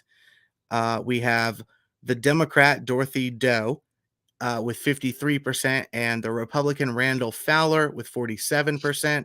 Right now, it's not over. We've only got about a little less than 1,000 votes reported there right now. As far as Greenville mayor goes, we've got Knox White, the Republican, who's also the incumbent. He's at 67% to Michelle Shane, the Democrat, at 33%. Still not over, but that's a pretty large gap to overcome. Then we've got Pickens, the Pickens mayor. It's a nonpartisan race. Isaiah Scipio has 81% to Lois Porter's 19%. So we'll see how that goes in the coming, hopefully, hour or so. I'm still very surprised at how many of these people have not reported anything. This is shady to me. Unfortunately, it's not because Beaver County. This is what we go through. It's very. If you want to call it shady. The voting system in South Carolina, and I've got some moron on Facebook he thinks it's always about Trump. This has got nothing to do with Donald Trump. Right now? The system is I'm getting ready to tell you. The system in South Carolina is broken. It's broken. And it has nothing to do with Donald Trump. It has to do with our ES&S machines. and the manipulation that can be done. I'm not going to go into this tirade that I get so bent out on, but I mean, we saw it ourselves. It has nothing to do with that. Forget about that for a second. I'm telling you, folks, these machines are manipulated. I saw it. I experienced it, and we've already had reports of it this year. Aside from that, I'm going to bring down the old blood pressure. And so we're used to it in Beaufort County because we still have a effed up system of voting. Voting should be done on serialized paper, special paper. It's already out there. It's made. It looks like money, as a matter of fact, in a sort of way. Serialized in private. It's made by the same company that makes our money, actually. And it's Kansas, I believe it is. But they don't make the money; they make the paper. Right, they make the paper that the money's printed on. You vote in private on election day, and the votes are counted in public at the precinct level. You want to say amen to something? Hit me there, my brother. Because that it ain't going to end people, crooked people. That ain't going to end them. Mm-mm. But the machines are manipulated. Hey, I've always said this, Corey. I wasn't going to get on this tirade. But if third world countries where you take a shit in the hole in the floor can do it with purple ink on your thumb, my God, this country can make it happen. South Carolina can make it happen. Anyway, I'm going to stop there. Back in Beaufort County, we are finally at 10 precincts have reported. 10 precincts. They all 10 happen to be north of the Broad, where there are no municipal races other than Town of Port Royal. So let's go to Town of Port Royal. And it's still a 57-42 lead of Kevin Phillips for mayor. Town Council Jerry Ashmore still has a 53-47 lead over Guerrero. And in the school bond referendum, 72% yay, 28% nay. So the yays still have it. They're calling that 10% reporting on the school bond referendum. So I don't know who's counting, but I got a few more out of Charleston. All right. The City of Charleston Commissioner, which is nonpartisan. We've got Thomas Pritchard at 66% with 5,500 votes. Jeff Fine at 2,000, a little over 2,000 votes with 25%. Looks like Thomas Pritchard will most likely take that race. But then we have Charleston City Council. District 3 is Jim McBride is the guy that it would be good if he won. He's got 50% of the vote right now. Stephanie Hodges has 44%, and Bill Antonucci, a third person, has 6%. So actually it's kind of wild, because if Bill Antonucci were not in it and those votes went to Stephanie Hodges, it would be neck and neck, but it looks like Jim McBride's doing well. Charleston City Council District 5, Carl Brady Jr. is the incumbent there. He has 48% of the vote. Ron Call has 43%. And Tara Swetnam has 9%. Ron Call is the guy, man, I was supposed to work with him. Well, we had spoken. I had some stuff on Carl Brady. I really hope that him not deciding not to utilize our help doesn't come back to bite him, as it has done with so many others in the state. So there's that. Carl Brady, the incumbent, is in the lead there. Let's see. Jennifer asked about Monk's Corner. Yeah, I have Monk's Corner right here. Do you? What's going on there? Anything? Thomas Hamilton for mayor has 54% to 46% for Michael Locklear. And on town council, this is tight. Look, LaTory Lloyd with 34%, David Dennis 33%, and Jay Law with 33%. So that's tighter than I have a phrase for that, but I won't say it. And we have a called race in King Street. Darren Tisdale is the new mayor of King Street. I don't know if that's a incumbent or not. It's not listed, but there you go. As far as Moncks Corner goes, Michael Locklear is the incumbent there, and Thomas Hamilton is 8 points in the lead. There's not a lot reporting right now, Jennifer, but yeah, Thomas Hamilton is in the lead there, so we'll see. Mount Pleasant looks like he's got a 80, 70, 77 vote lead. That's right. It's not a huge town, so that could be, you never know. You never know what the turnout's going to be, Mount Pleasant, it looks like, unfortunately, those hit pieces against Sherry Seabuck might have taken hold. It looks like she's in second to last place, 715 votes, 17%. We've got at the top Laura Hyatt, Jake Rambo, Howard Chapman, Daniel Brownstein. Those are the top 4. So we'll see how that goes. They have someone running for city council in North Charleston, District 6. The leading vote getter right now is Nefertiti Brown. Nefertiti. What is Nefertiti? That is, let's see. Nefertiti was she was like the 18th dynasty goddess. Pharaoh, the wife of Pharaoh, was it not common? Something Akhenaten. like that? Akhenaten. That's it. That's right. Yeah, the first, he took the entire pantheon of the Egyptians, which they were, polytheists, and he decided, nope, we're throwing all that out, created a new capital and new religion.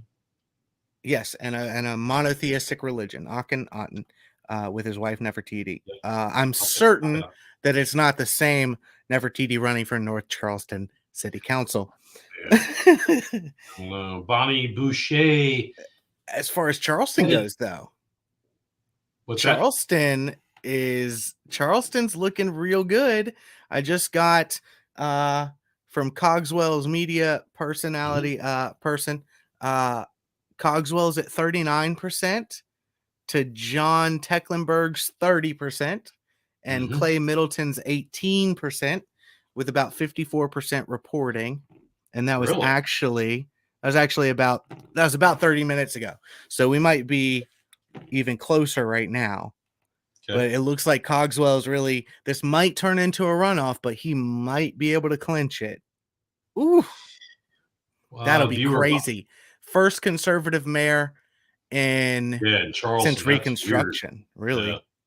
Bonnie Boucher Hedetanimi asking about Bluffton. No major update. Mayor Larry Toomer's race against Joe Castagnino still 76-24. Bluffton Town Council 34%. Bridget Frazier 32%. Dan Wood 24%. Tim Wood and Bob Berger with 11%. And I have it here somewhere. What did I do with it? The school bond referendum in Beaufort County. That question is at actually the no's are gaining, so it's 70-30 right now in favor of the yays. And we just had an update. We're at 21 precincts reporting. I will check and see what, if any, on southern side of the Broad have started to come in, and that would be a large no. Of course not. Why would that happen? Where most of the races are.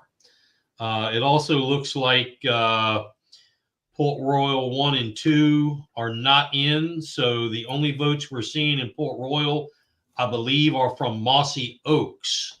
And possibly one of the Beaufort precincts, possibly.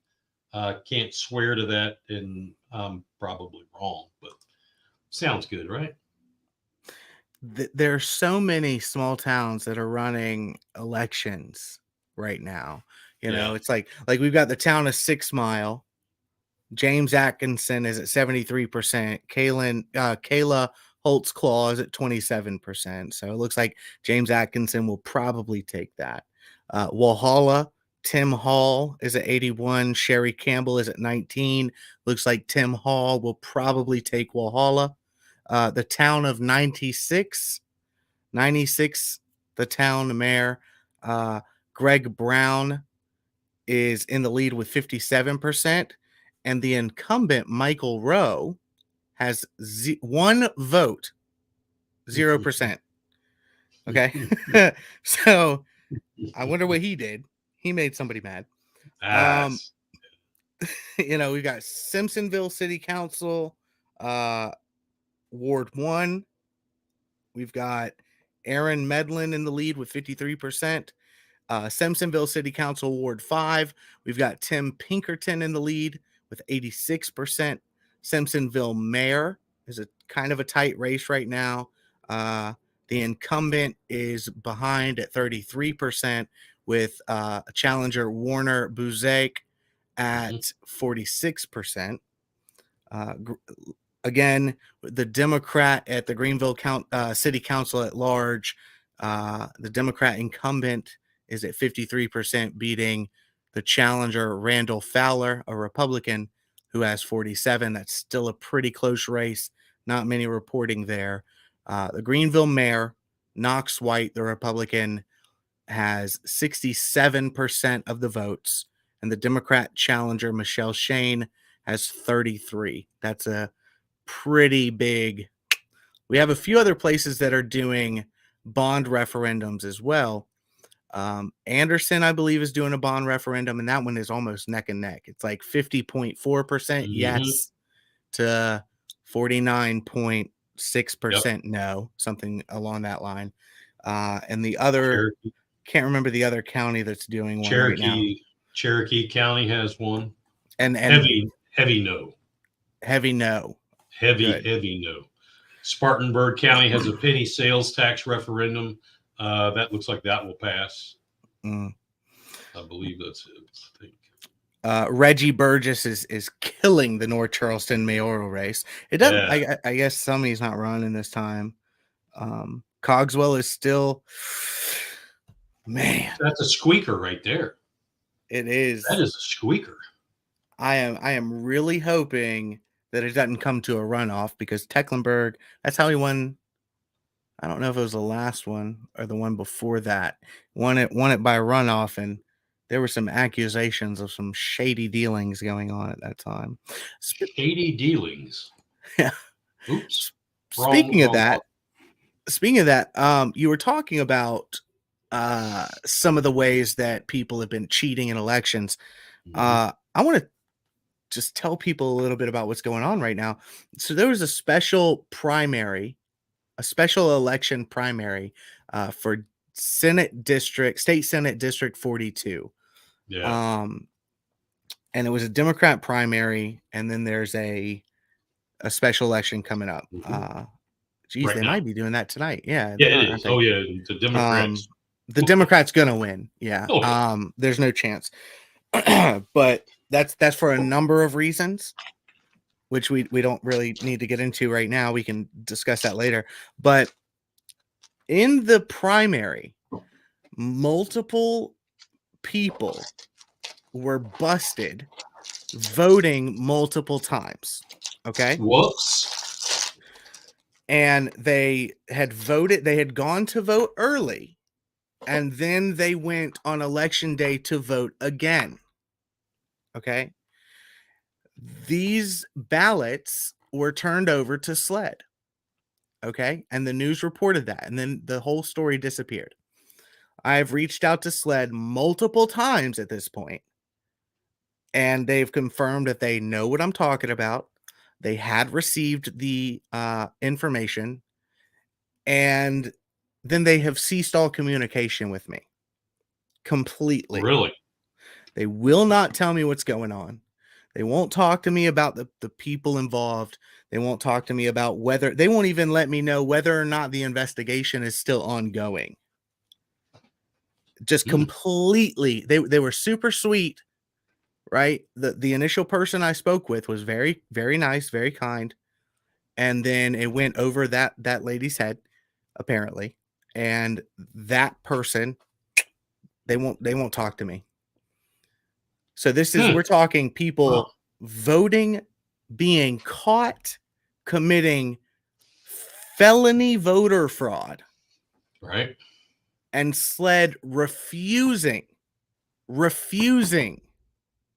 to investigate and refusing to speak to the media about it. Mm-hmm. That's dangerous. Yep. And I feel the pain. Unfortunately, I feel the pain.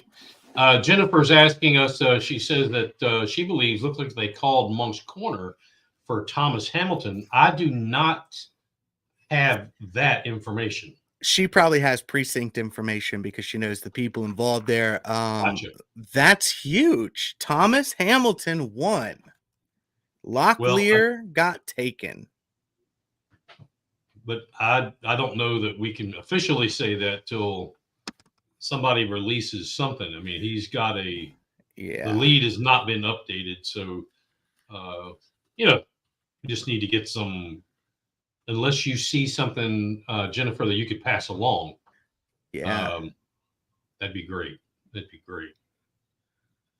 Let's see. You're right, man. Reggie Burris is just smacking all other 8 or whatever it is. I mean, he's just laying the lumber. I just got a message from Ron Call, who was running against Carl Brady in District, I believe it was District 3 of Charleston County Council or City Council. And he said that it looks like he was not able to overcome Carl Brady. They have nobody has actually called it yet, but Ron, his information on the inside, it seems that he has lost that race. So Carl Brady Jr.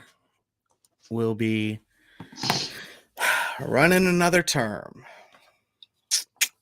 See if we can get some more precincts reporting. That's a shame, man. No changes there. Bear with us while we get some updates here. I'm surprised they haven't called Charleston City Council District 7, that Keith Waring. Wonder if that's any relation to Ricky. Wasn't Ricky Waring? Yeah, no, it's not. Somerville mayor or something like that? I don't. Yeah, no. Not related. No, different family. Now, William Gilliard in Council District 9 in the city of Charleston. Who is he? Wendell Gilliard is William. running. William. Oh, William Gilliard. Yes. Is that related to Wendell? There are so many different people with that last name in Charleston. I don't believe. Okay. It could be, but it would be maybe a like cousin or something like that. They don't like it. I don't think it's a brother or anything. Gotcha. But I'm not sure.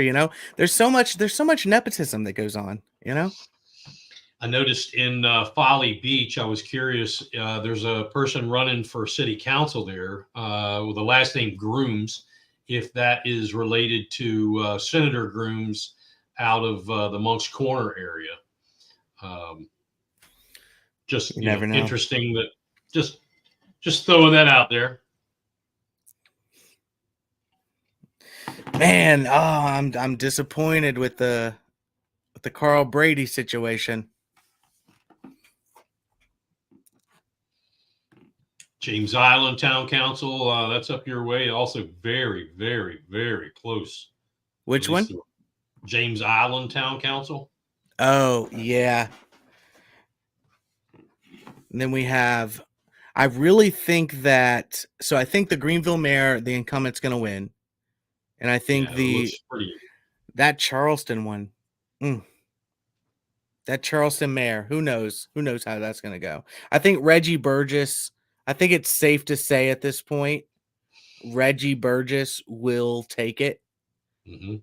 He's at 60%, Yeah. and the person right under him is at like 18 or 14.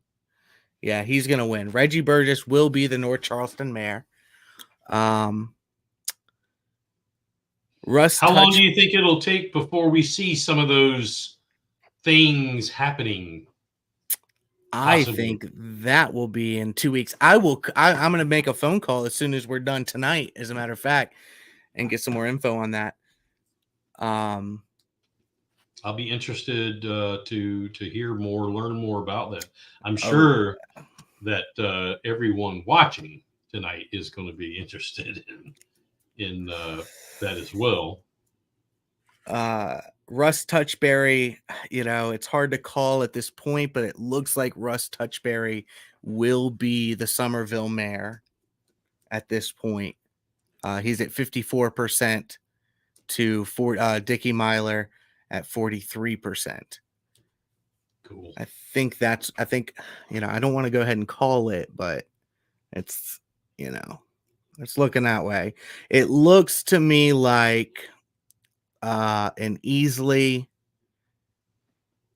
which is just unreal to me, that Lisa Talbert is going to be the one to win. That's what they have said to me. Gotcha. There were only 6 precincts total. We'll have some more information on that later. Okay. I want to take opportunity to once again thank the folks at Always Clear. There you see them on your screen.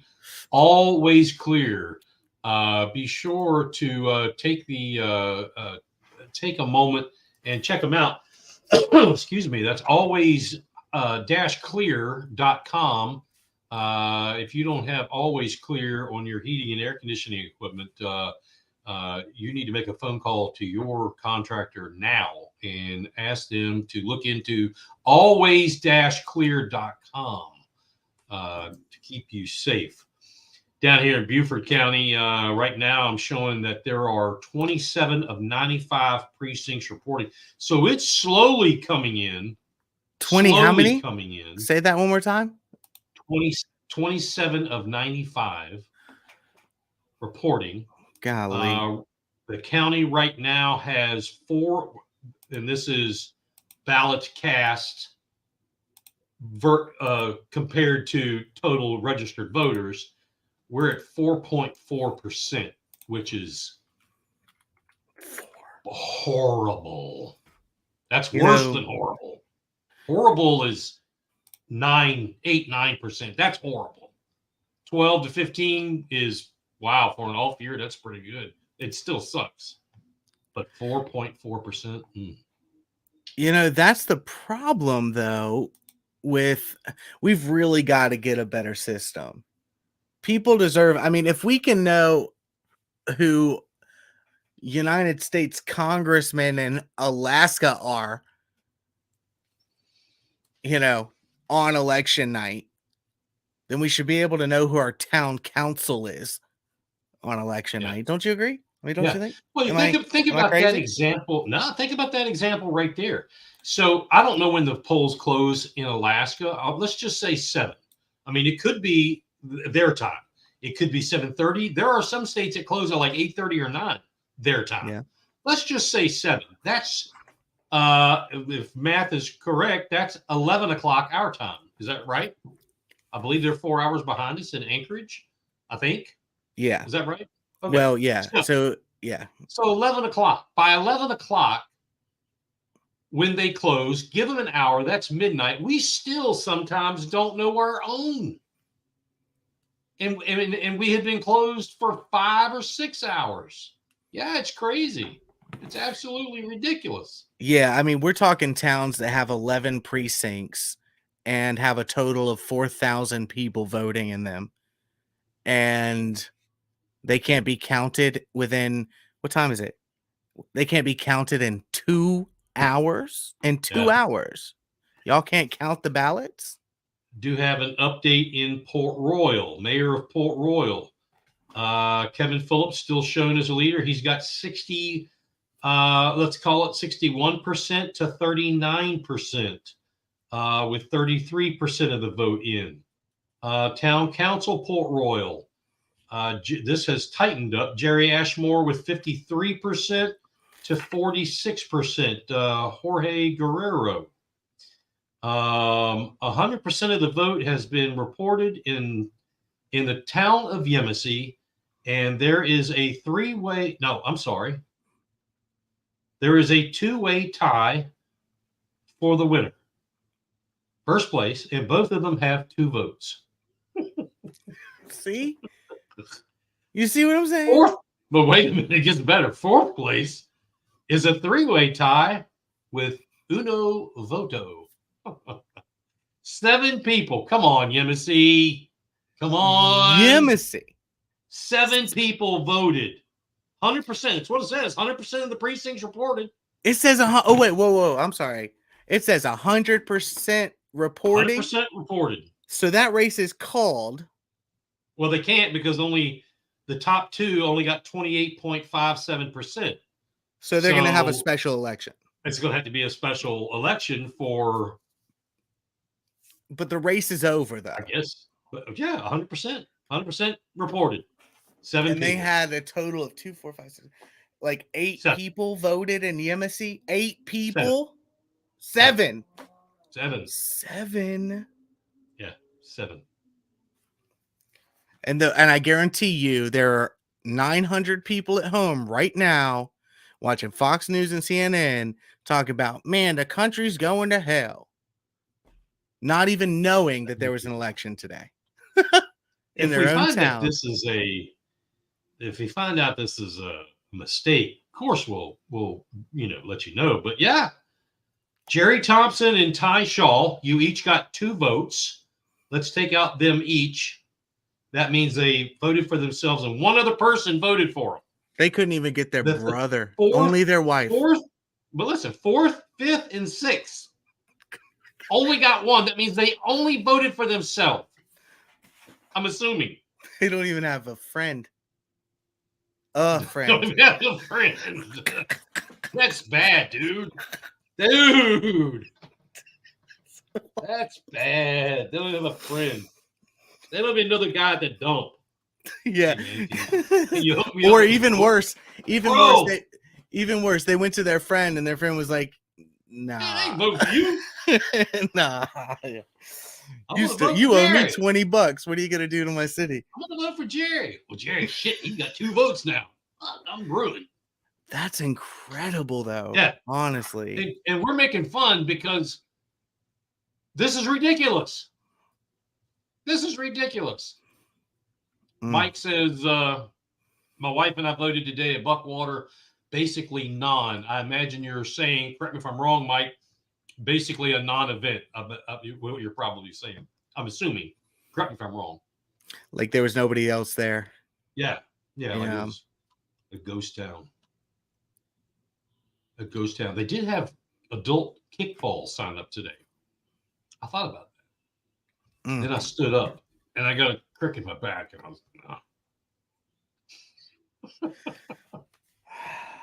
I'm so upset. I'm sad. I'm sad about that. I still can't get over this wrong call thing, man. I hope Tim McBride at least wins. There's only one conservative person on city council in Charleston, and that's Caroline Parker. And she gets just beat up all the time. They just trash her. If we could get Cogswell as mayor, and now Tim McBride is our last hope for a conservative councilman, or a Republican at least. If we could just get those 2, we'd be doing all right. We'd be doing all right in Charleston. Somerville, Somerville doesn't really work on Republican Democrat lines. It's that town, if there's any town in this state that's run like a business, it's that one. For better or worse, right? Like businesses, they don't. Do they have a mayoral race, or is Waring not up? Or Yeah, they're having a mayoral race. Russ I don't see it Touchberry. on my. Oh, that's Touchberry. Yeah, that's the Somerville mayor. Okay. All right, Yeah. I've got that slotted somewhere else. You know, I believe he is winning. Matter of fact, yes, he is. Yes, he is, and I think he will. He will win. Yeah. That's good. A lot of these, you know, I don't know that we're really going to get every one of them. Reggie Burgess is definitely going to win. Reggie Burgess is definitely going to be mayor of North Charleston. I believe that Cogswell and Tecklenburg will they will have a runoff, but Cogswell is in the lead. So that's going to be big stuff coming up. Like, that's going to be where the active support chooses the winner. That's the thing about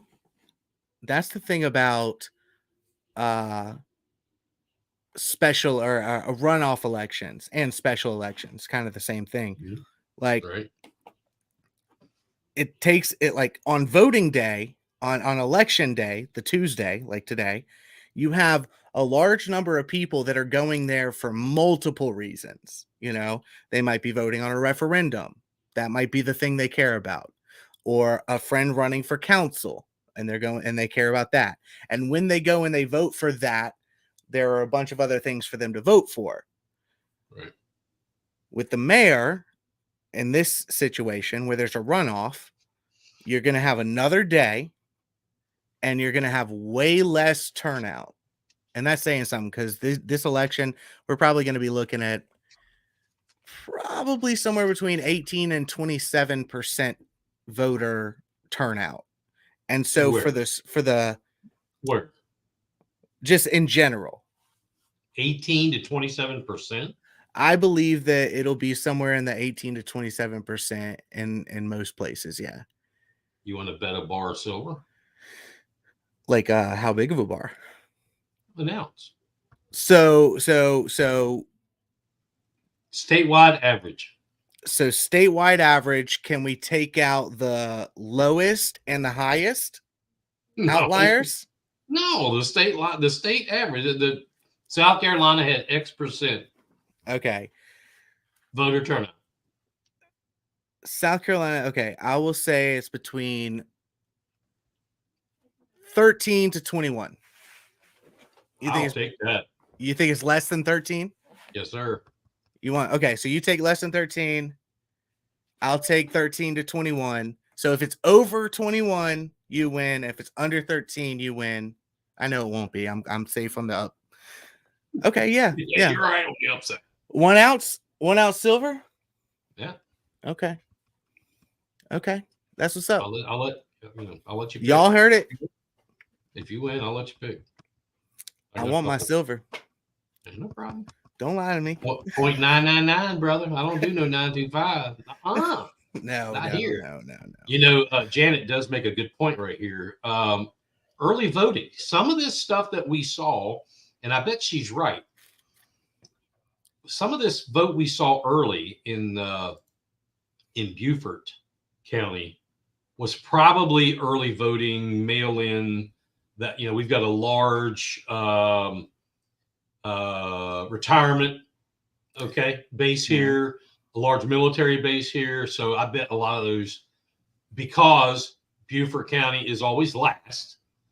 I bet that's what that was, and we're just now starting to see. It's now starting to come in.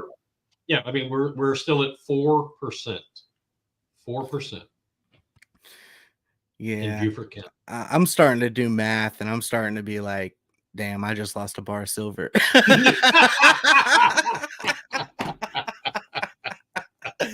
I've got a special. Hold on a minute.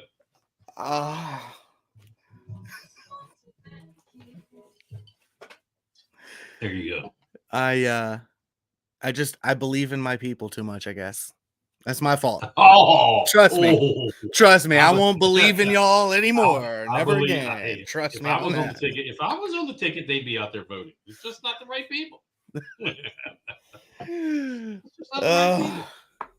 That's a shame. Like, imagine all these more people show up to protest than go to vote. It's like, what is going on? Especially in Yemassee.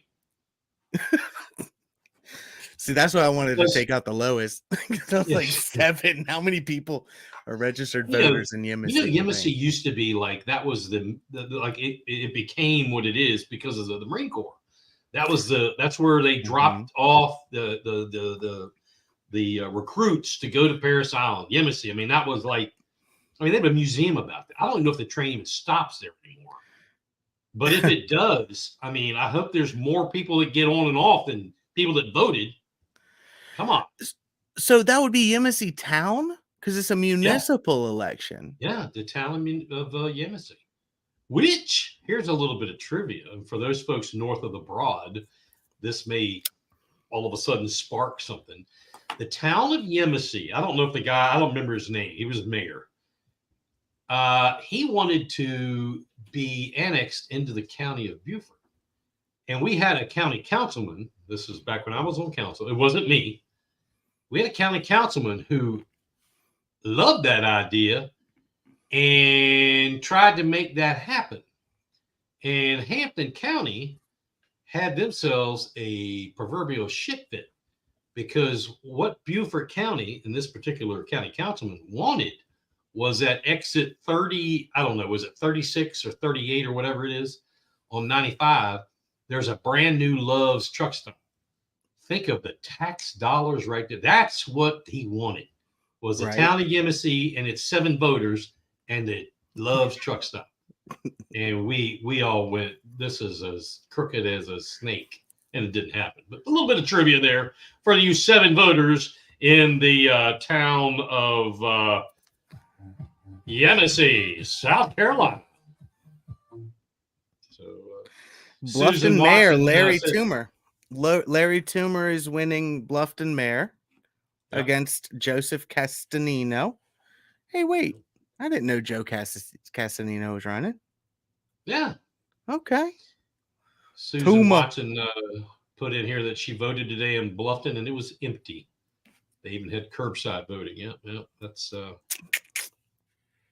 and there has been no more, that we don't have a full precinct reporting in Bluffton, and it is 2 hours and 7 minutes past the shutdown time, with 4% of voter turnout across the county, and we still have 0% precincts voting in the town of Bluffton.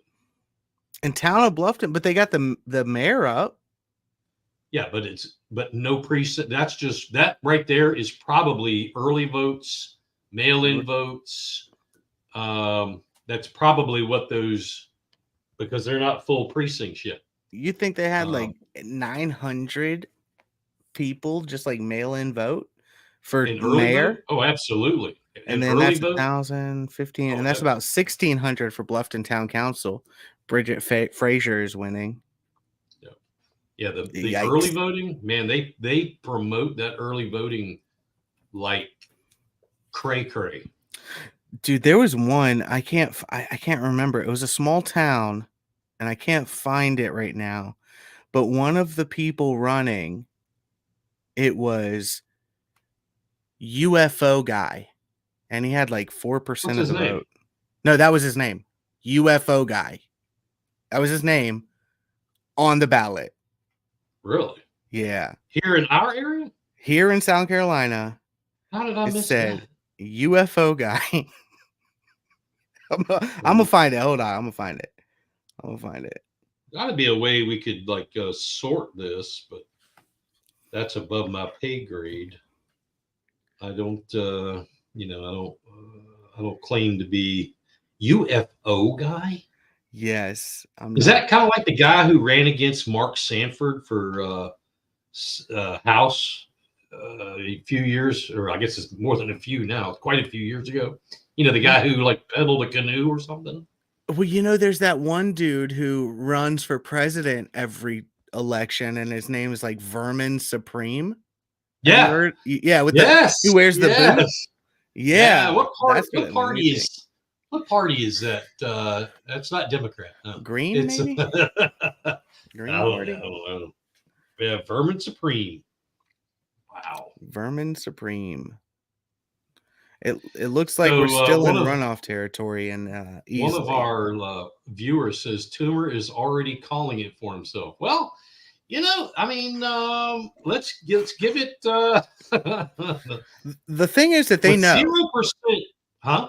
what happens is after. So when you vote, each precinct will have a print off of how people voted, and they'll either post it on their window, or poll watchers will be there at the place, and they'll be texting the candidate. So generally the candidate does know beforehand, before there's an official count. So, you know, that's generally how this works, is they'll be adding up the precinct printouts before anyone else knows, and then they can know if they won or lost. Generally, that's what happens. And pray that you don't make a mistake, whatever the candidate is, because if you post that you are the winner and it turns out you're not, you want to talk about looking like a complete friggin' behind. Anyway, Ivy says maybe in the town of Bowman. Look in the town of Bowman for Bowman UFO guy. UFO Dang. guy. Is that right? This is all skipping Bowman. Hold on. Is it Bowman.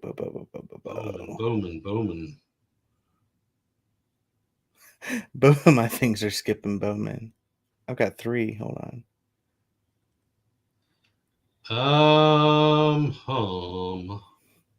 Anderson. Bowman. Where in the hell is Bowman? Isn't that like near Denmark and Orangeburg and all that? I don't know.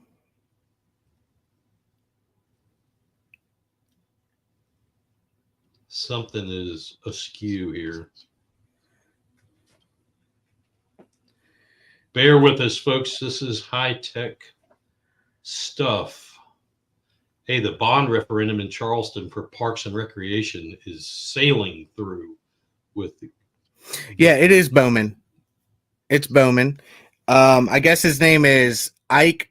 No, his name is Jody Pendarvis. UFO man Jody Pendarvis. Seriously? Yep. And he calls himself UFO guy. Is he winning? He's listed. No, I think he's in 3rd out of 3. He should, though. You know, that would be. I mean, I guess it depends on how the town of Bowman's running. But if things are really going bad, what are you gonna do? You know, UFO guy. Looks like Calhoun Falls Town Council in Abbeville County. We've got Raymond Lassen has one, and LaShawn Monique Tutt. Man, we got 2 Egyptians. Nefertiti and Tutt have what one. What is the world coming to? So yeah, those 2 have won. Won their Calhoun Falls Town Council. Anderson County. What's that? You want to tell everybody about the honey. Yeah. Tell them about that again. If you go to makehoneygreatagain.com, you can get this Trump honey, and it's all made in South Carolina. And it's really good, actually. This is like our 3rd bottle. And I didn't really eat honey, but since we have it, I make these honey sandwiches. We put them in the fridge, and the honey hardens. It makes them like nice and crunchy, really cool. Mm-hmm. But anyway, makehoneygreatagain.com. Every single purchase from South Carolina will go to help us, Mike Covert and myself, continue doing what we're doing. So go to makehoneygreatagain.com, buy some for the family for Christmas. If there's birthdays coming up. And also, for the election. And also, don't forget, honey never goes bad. Nope. It does not expire. You can have it for allergies. Well, that's true too. And it's good for your immune system. But it what else is good? Expires. Take a dollop of peanut butter, chunky if you like it. put some chocolate chips on it, and then dribble like this. You've got to go with Make Honey Great Again pure honey. Okay. And then eat it. No cracker. Oh man. That sounds good, except for the chocolate. I hate chocolate and peanut butter. Mm. I hate the combination. Reese's, ugh. Oh, But I love honey and peanut butter. Honey and peanut butter is amazing. Oh, honey's real good with bananas. Anything, well, or anything salty too. Yeah. Honey, MakeHoneyGreatAgain.com. That's right. So glad to have them on the show this year. Honey and turmeric, Cassidy says. I've never done that. What does that honey do? And turmeric. Is that a medicine or does it taste good? That's my question. Maybe it's a drink. Speaking of that, let me tell you something else that's good. If your body is ailing you, this is a special. I don't tell this to everybody. All right, so you're getting this for free tonight, folks. As long as you're over the age of 21, boil some water. Okay. Mm-hmm. Take you about 2 fingers worth of a good bourbon, Kentucky bourbon. Got to be 2 fingers. Put in your like whatever, your mug or whatever, highball. Put a little bit of that boiling water in there. Take some cinnamon. Shake the cinnamon. Okay. Mm-hmm. Take just 1 of lemon juice. All right. And then take Make Honey Great Again honey. That right there. And stir it up. Not only will it knock you out, but it'll make you feel 10 times better the next morning. So you didn't know it was a doctor, did you? So Cassidy says, yep, immune booster. You got it. And anti-inflammatory too. Didn't know we had a doc in the house. Anything happening in Yemassee yet? Any more than 7? I mean, yeah. What I'm seeing for Yemassee Town Council is everybody voted for that. Over 100 votes. But nobody voted for the mayor. How could that happen? I guess nobody likes anybody up there. Yeah. Wrong side of the railroad track. You know, you got the Beaufort side and you got the Hampton side. You know what? I'm going to be real with you. I don't think that we are going to get any. I don't think we're going to get any more answers tonight, to be honest with you. Really? I think this is going to be well into the morning. You know that we're not going to get Beaufort County until probably Friday, which is unreal. Just I mean, it's totally unreal. Let's take a look here. Precincts reporting on Chechessie 2. Now that's coming on down the 170. Bear with me here while I look at this. Still no Port Royal.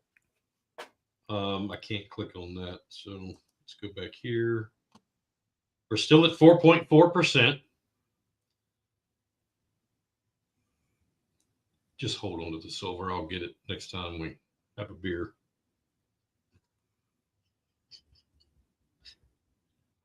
Yeah, no update, man. Yeah, I mean, it's not like nothing. This is supposed to be updating every 2 minutes. It's updating every 2 minutes, but nothing is changing. We're not getting anything new. Charleston is. Do you have anybody in Charleston that? It's going to go to a runoff. The mayoral race is going to go with a runoff. You think they're going to be a Cogswell, Tecklenburg? It's going to be 100%. Right, Mike. That is right, Mike. You know what, Mike? You know what? It's awesome. I take it enough for my wife, my mother, my everyone in my family, everyone I've ever met. I don't need it from you too, Mike. Okay, chocolate and peanut butter is terrible. and I won't hear another word about it. It's terrible. Jeez. I love peanut butter, and I'm a big fan of chocolate. And Kevin Kevin Jolly, I think that's a bot, to be honest with you. What do you mean? Is What it kind of really? page is this? Oh. First off, we don't know where is he commenting? Is he commenting on your page Facebook? or Yeah, I don't know. my I will say, profile? since we're talking about chocolate here, something important. If you look at his little avatar, that is a Buckeye. Now, I've always heard of the Ohio State Buckeyes, but not being from Ohio and not giving a shit, I didn't know what a Buckeye was. Okay. Right. So when I was in business, I had a customer in Sun City, and the lady, super nice lady, she said, oh, Kevin says no bot. She cool. says, hey, it was like Christmas time. I'd like to, would you like me to bring you, I guess because I'm a big guy, some Buckeyes? And I'm like, I don't know what the hell Buckeyes are. And she was like, oh, you got to try this. Oh, hi. Oh, anyway, so she brought me a plate of Buckeyes. And they're like these little chocolate things, little balls with a peanut butter like center and part of it sticking out. Holy shit, man. Those things Mike, are that's not what a legit. Buckeye is. That's not what a Buckeye Yeah, is. That's a candy named after a Buckeye. A Buckeye is like a nut. It's a nut from a tree. Kevin, It's not a help me out here. candy? Well, why don't you call it a Buckeye then? Maybe What's wrong it's with you maybe people they in called Ohio? them. For Kevin, Christ's sake, just so it you was a- know, what the pages that you're watching, like we are we're based in South Carolina, and we do conservative politics, independent media. Right now we're doing a live broadcast about the elections that are going on in South Carolina right now. There are municipal elections going on all across the state, but we cover things from the state all the way to national stuff and sometimes international. You can catch us at bigpatriotradio.com. Kevin, we're really happy to have you here. I don't know how you found us, but thank you for tuning in. We're just kind of right now. We're just kind of shooting the shit, waiting for some more information to come in about the election. Buckeyes are nuts. Why do they call them candy? Good grief! This segment is sponsored by Fernandez Law. Go contact Tom Fernandez for your legal issues, personal injury, malpractice, slip and fall, workman's comp. Tom at TomFernandezLaw.com, 843-540-6045. Yeah, he's got a badass truck too. Yeah, Thanks, he does. Tom, for coming out with some sponsorship tonight. But I don't, somebody said something. It's Kevin. The candy Buckeyes look like a real Buckeye. And a Buckeye is a species of tree, and it's the nut in the soapberry family. But the thing is, here's what I was going to say. Okay, look. Rocky Road is an ice cream, right? But it's not really a rocky road, is it? No. So what's it got to do with a Buckeye? A Buckeye is a nut, and they named a candy after it. That's stupid. That's stupid. You're talking about Ohio. It looks like a hazelnut. That's what it looks like. That's true. That's true. Well, is it a hazelnut or a Buckeye nut? No, it's a Buckeye nut. You see, there's something wrong with it. That's why people leave Ohio. Oh, look, I found the the little candies. Yeah, it looked just like that. Oh, it looked like that, man. It was good. That's why people leave Ohio and come to South Carolina. I just figured it out. But the shit is good. I'm telling you, they know how to make candy. Anyway, man, I don't know. Let's see what we got here. Let's go down through here real quick. Yo, Tewksbury he's doing it, man. He's doing it. I think you got yourselves a new mayor there in Somerville, buddy. Looks like you definitely got a new mayor in North Charleston. Have fun with that one. I know that I'm surprised that it was that much. I mean, Teddy Pryor has a lot of support in North Charleston. I'm very surprised. Looks like in Inman, South Carolina, Cornelius Huff has won with 76% of the vote.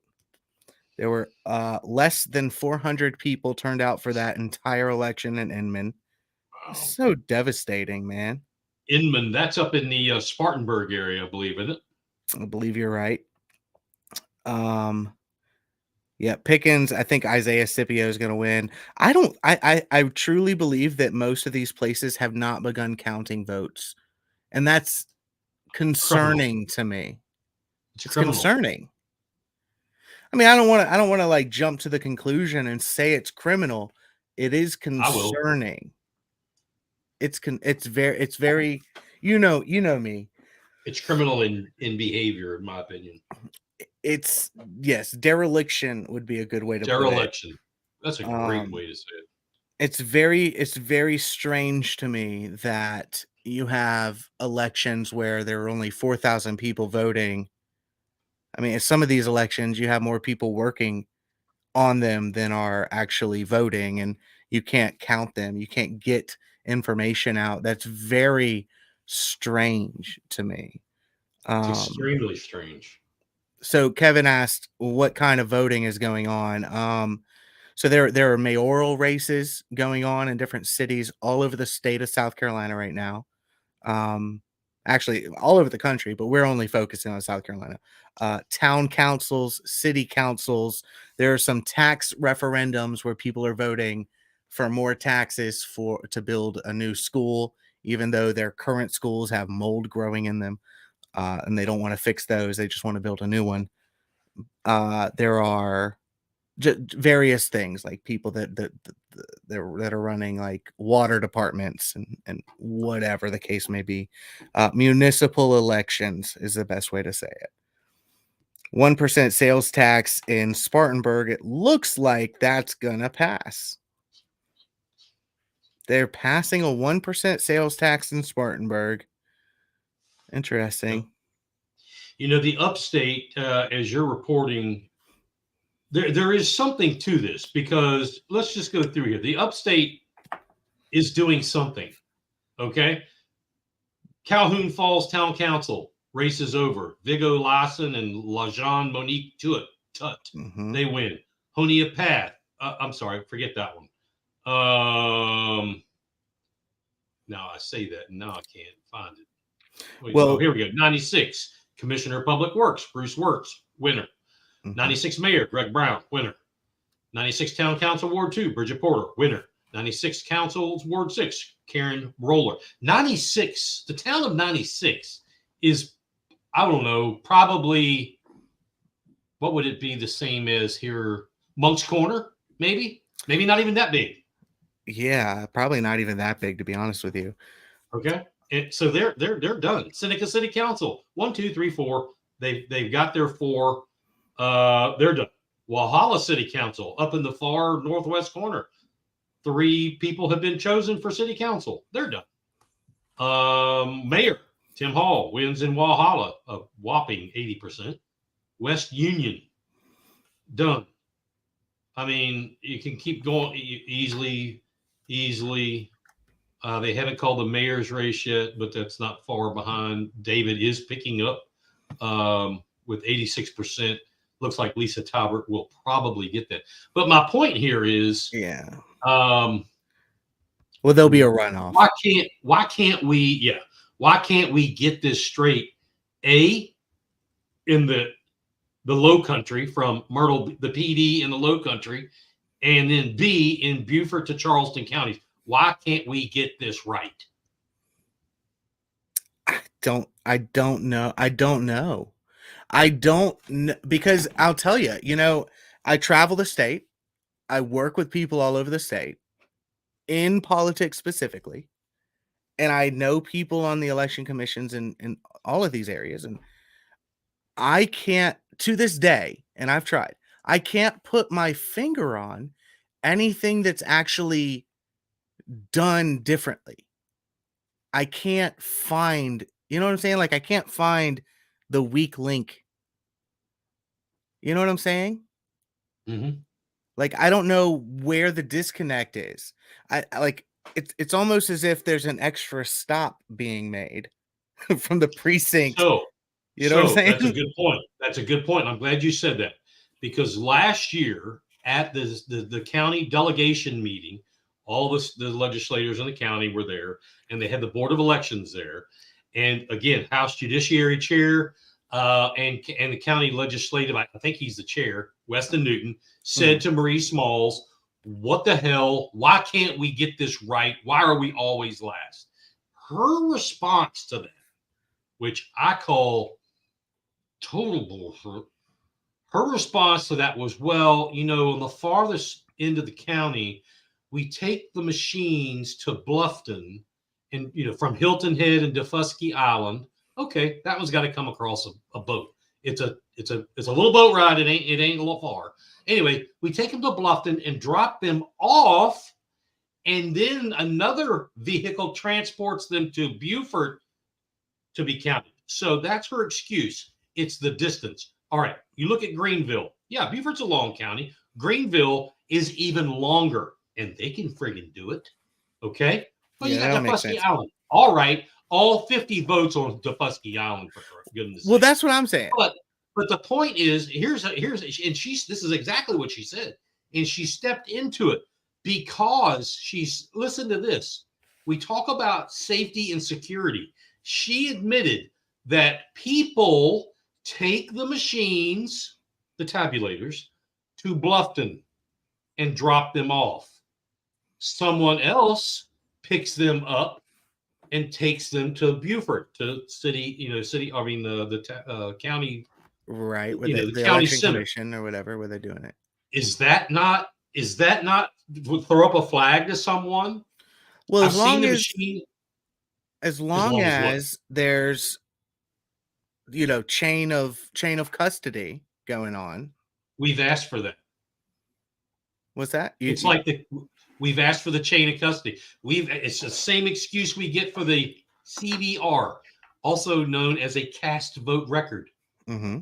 We don't know where they are. They have a certain amount of time to keep the cast vote record before they're destroyed. That's state law. We don't know where they are. Here's a question that I have. So you have that. Well, obviously, okay, the 50 people that live on Defusky, which I think is actually kind of a high estimate. I think there's probably 30 voters that live there. So that's fine. Okay. So it might take a while for the Defusky precinct to come in. What about Sea Pines and Hilton Head Plantation and, downtown Bluffton? What about all of those areas? Why they're not waiting for the ferry from Defusky to start counting all the votes from Hilton Head Plantation? They're not doing that. Why don't we get any of those? Here's a perfect example of this. The City of Charleston Parks Bond referendum. So it's a bond to, once again, for the second year in a row, increase taxes for parks in Charleston. Parks, use your imagination. There are 25,000 votes counted. Okay? Mm-hmm. For the city. So that's a city election for the referendum, for the bond referendum. 24,000 votes are counted. Okay. But the, let me get to it. Hold on. But this is on North Charleston. So that's 25,000 votes for that. But the Commissioner of Public Works for Charleston only has 18,000 votes. And the mayor has 26,000 votes counted. So why are there 7,000 vote discrepancies in those types of situations? And that's a small example. Town of Somerville, we're talking for the town council. So there are 3 people running for town council in Somerville, and all of those votes add up to, I'm just using this as an example for right now, but all those votes might add up to 12,000. And then for the mayoral race, there's 22,000 votes in. So it's what is up with these massive discrepancies when they're counting the same ballot? Yep. That's weird to me. I absolutely agree. It's also weird that the state election site, which is scvotes.org, I just got something from them that Beaufort County is not updating. It's been 47 minutes since Beaufort County has had its last update. That's what happened. Do you remember? That's exactly what happened in 2022. That's exactly what happened. It was updating, and then pause. Stop. And it wasn't until about 13, 14 hours later where you had anything. When we woke up the next morning, right before sunrise, started tabulating again. That's not, look, and I'm not a conspiracy theorist. So, I mean, maybe there's no an answer. Conspiracy. There's no conspiracy. Well, it's over and over and over every year, every election cycle. Yeah. As of late, we've had this problem. Now, maybe you don't have that problem in Dorchester County, and maybe you don't have that problem. Sounds like something's askew, but we got a problem here. And hey, the folks that work at the elections office, I love them. I'm not hammering on them. They're great people, but I think, here's the deal. I mean, you were born here, right? In Beaufort County. Okay, no, I was born in Dorchester County, but I did. I went to middle and high school. Yeah. All right. And so when you were here, when you lived here, Beaufort was still small. It was still, Bluffton carried the water of Hilton Head, and 278 had just become 4 lanes. Yeah, there you go. It was still. I mean, it still was. Well, it still was what it was. Yeah. We have 200,000 people that live here now. All right. We have now elevated into big boy category. Charleston has 350,000 or something like that, 320,000. I mean, we're just shy of Charleston County. So you have to operate in a different mean. Things are different now. It won't be like it was in 1980. And our election, not the board, because the board is appointed, but our election staff, we need to retool that and take that for what it is. We need to retool that to the 21st century. Ladies and gentlemen, I know there are state officials that watch both of our shows, and I know they're on it right now. Take what I just said with whatever you want to, let it go one ear out the other, or do something about it. But at least people in this county, I can tell you, are getting tired of it being 2 hours and 36 minutes. The last update from the state was 49 minutes ago, and it ain't looking any better. It could be something as simple as that. Like they don't have the infrastructure, and they're unwilling to. The people who run it are unwilling to give up the power that they've held for so long, but it's just too much for them. And it needs to, like you said, be completely retooled and relooked at. And who knows the motivations behind why they don't want to give up that power. Maybe it's just because they like having the power, right? But there could be something nefarious going on. But the fact of the matter is, we will never know unless we get them to answer these questions and unless they allow for the transparency. That's really, and that's when people start really getting kind of fed up when you keep asking these questions and it happens over and over again. I mean, now we have it recorded because you can go back to last year and you can see this exact same thing happen in Beaufort County, where Beaufort County disappears. All the numbers disappear, everything gets reset, and they're like, oh, just total pause, and you won't know anything for a day or two. And maybe it's nefarious, maybe it's just that they have no idea what they're doing anymore. And they can't. But it's not acceptable. Whatever it is, it's not acceptable. 100%. Especially when it comes to voting, because this is not, because this isn't just some silly like DMV problem. This is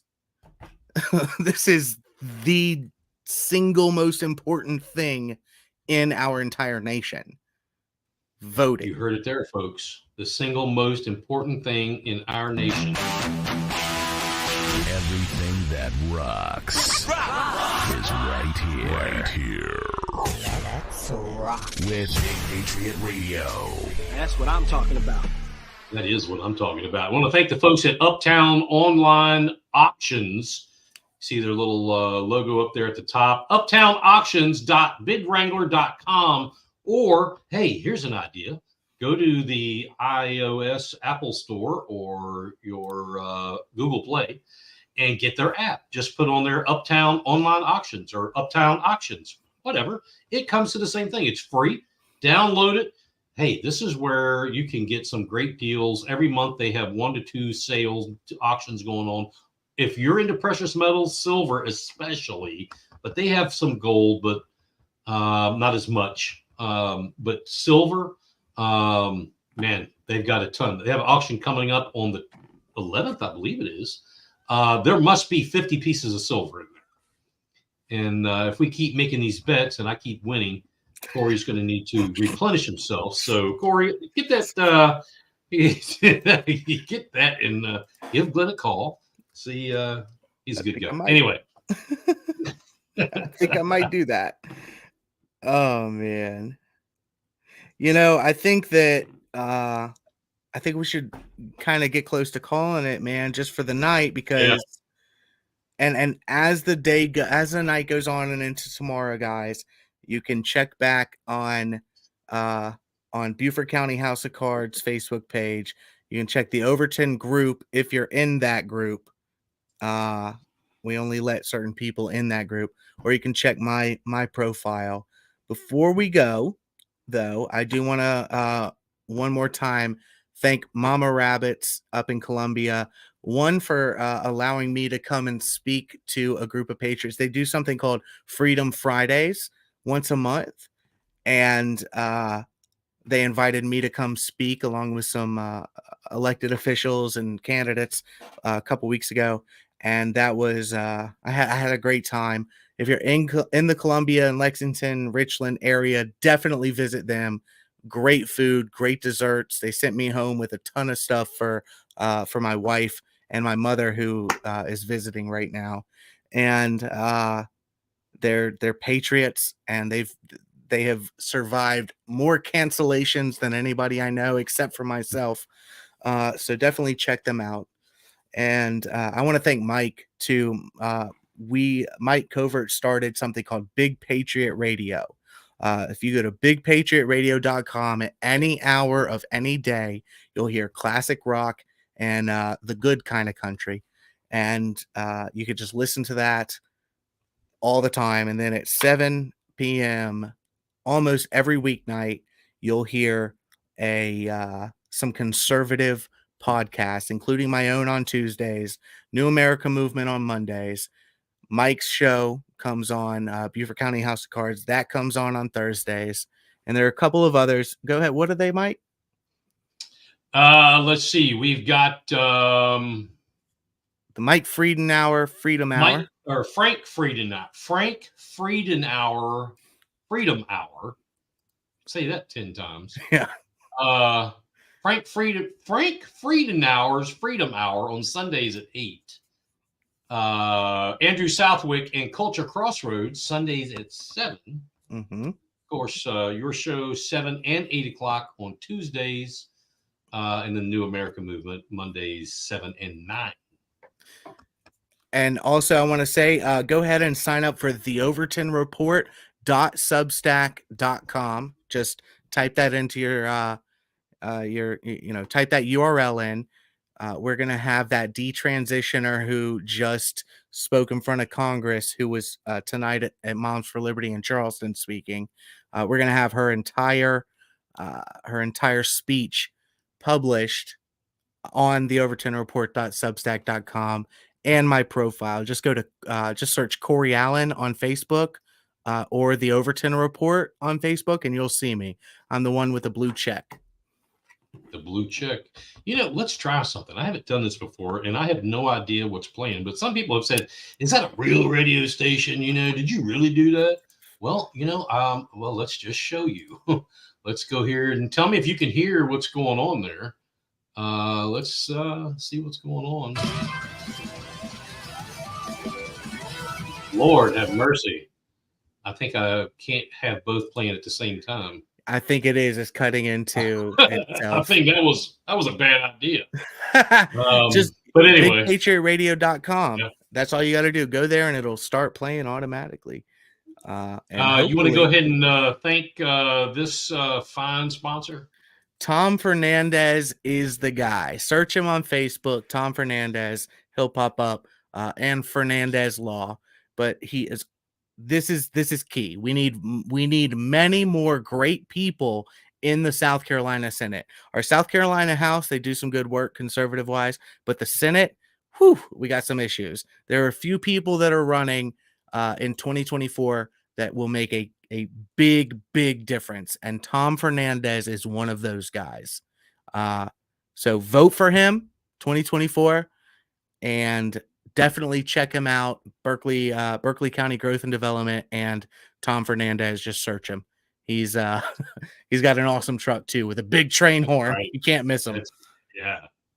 Don't forget, if you buy honey at makehoneygreatagain.com over the next 24 hours and you're in South Carolina, that money is going to go to help us with Big Patriot Radio and the Overton Group and Beaufort County House of Cards. So go there, and when the thing pops up for you to purchase, buy it for Christmas, buy it for birthdays, buy it forever, because like I said, it never expires.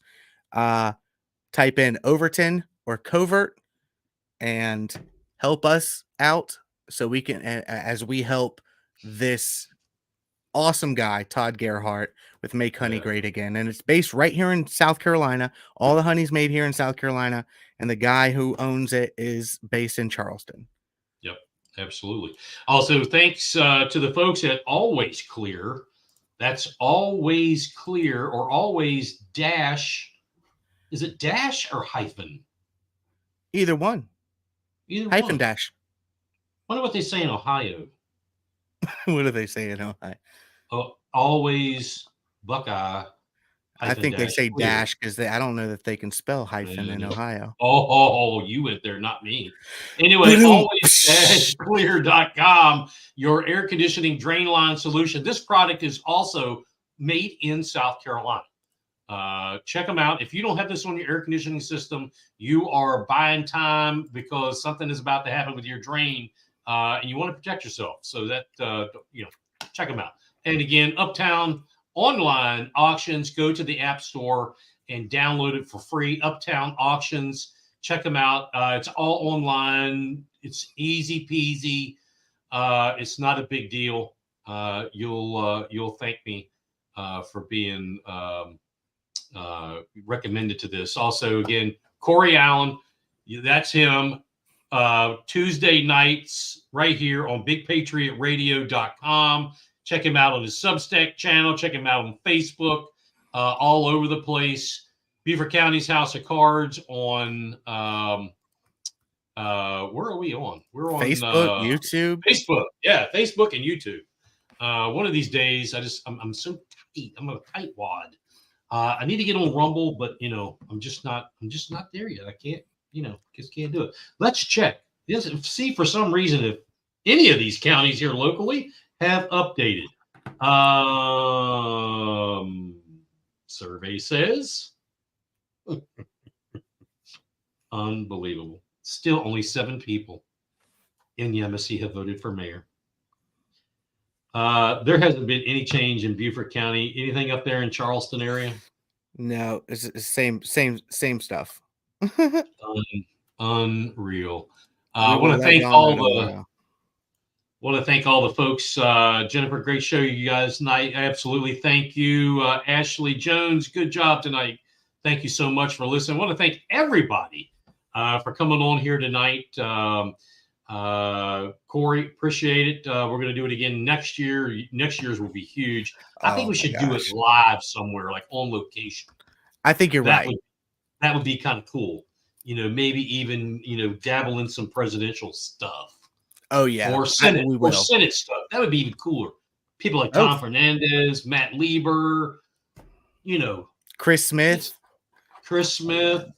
Oh, there's going to be a lot going on.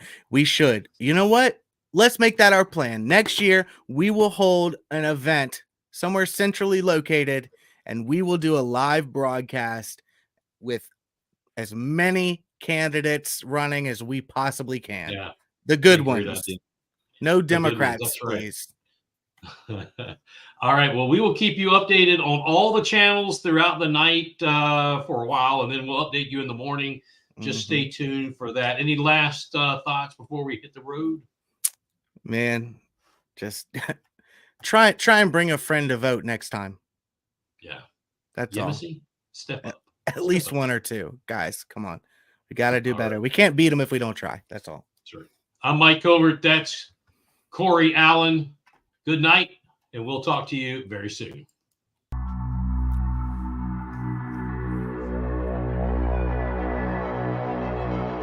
Good shit. Bad company, I can't deny. Bad company, till the day I die. Until the day I die. Until the day I die.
That's why they call me bad company.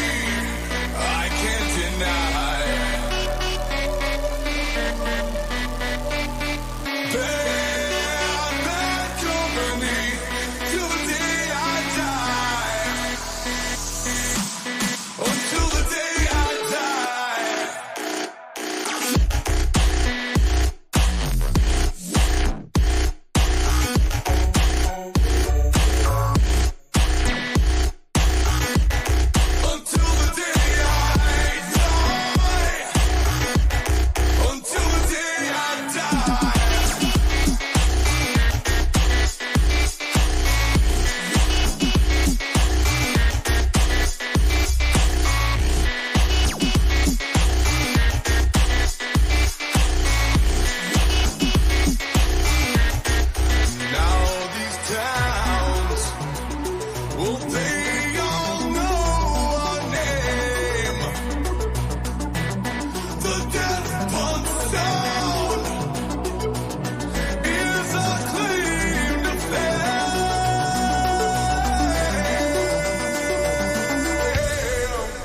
That's why they call me bad company. I can't deny. Bad company till the day I die. Until the day I die.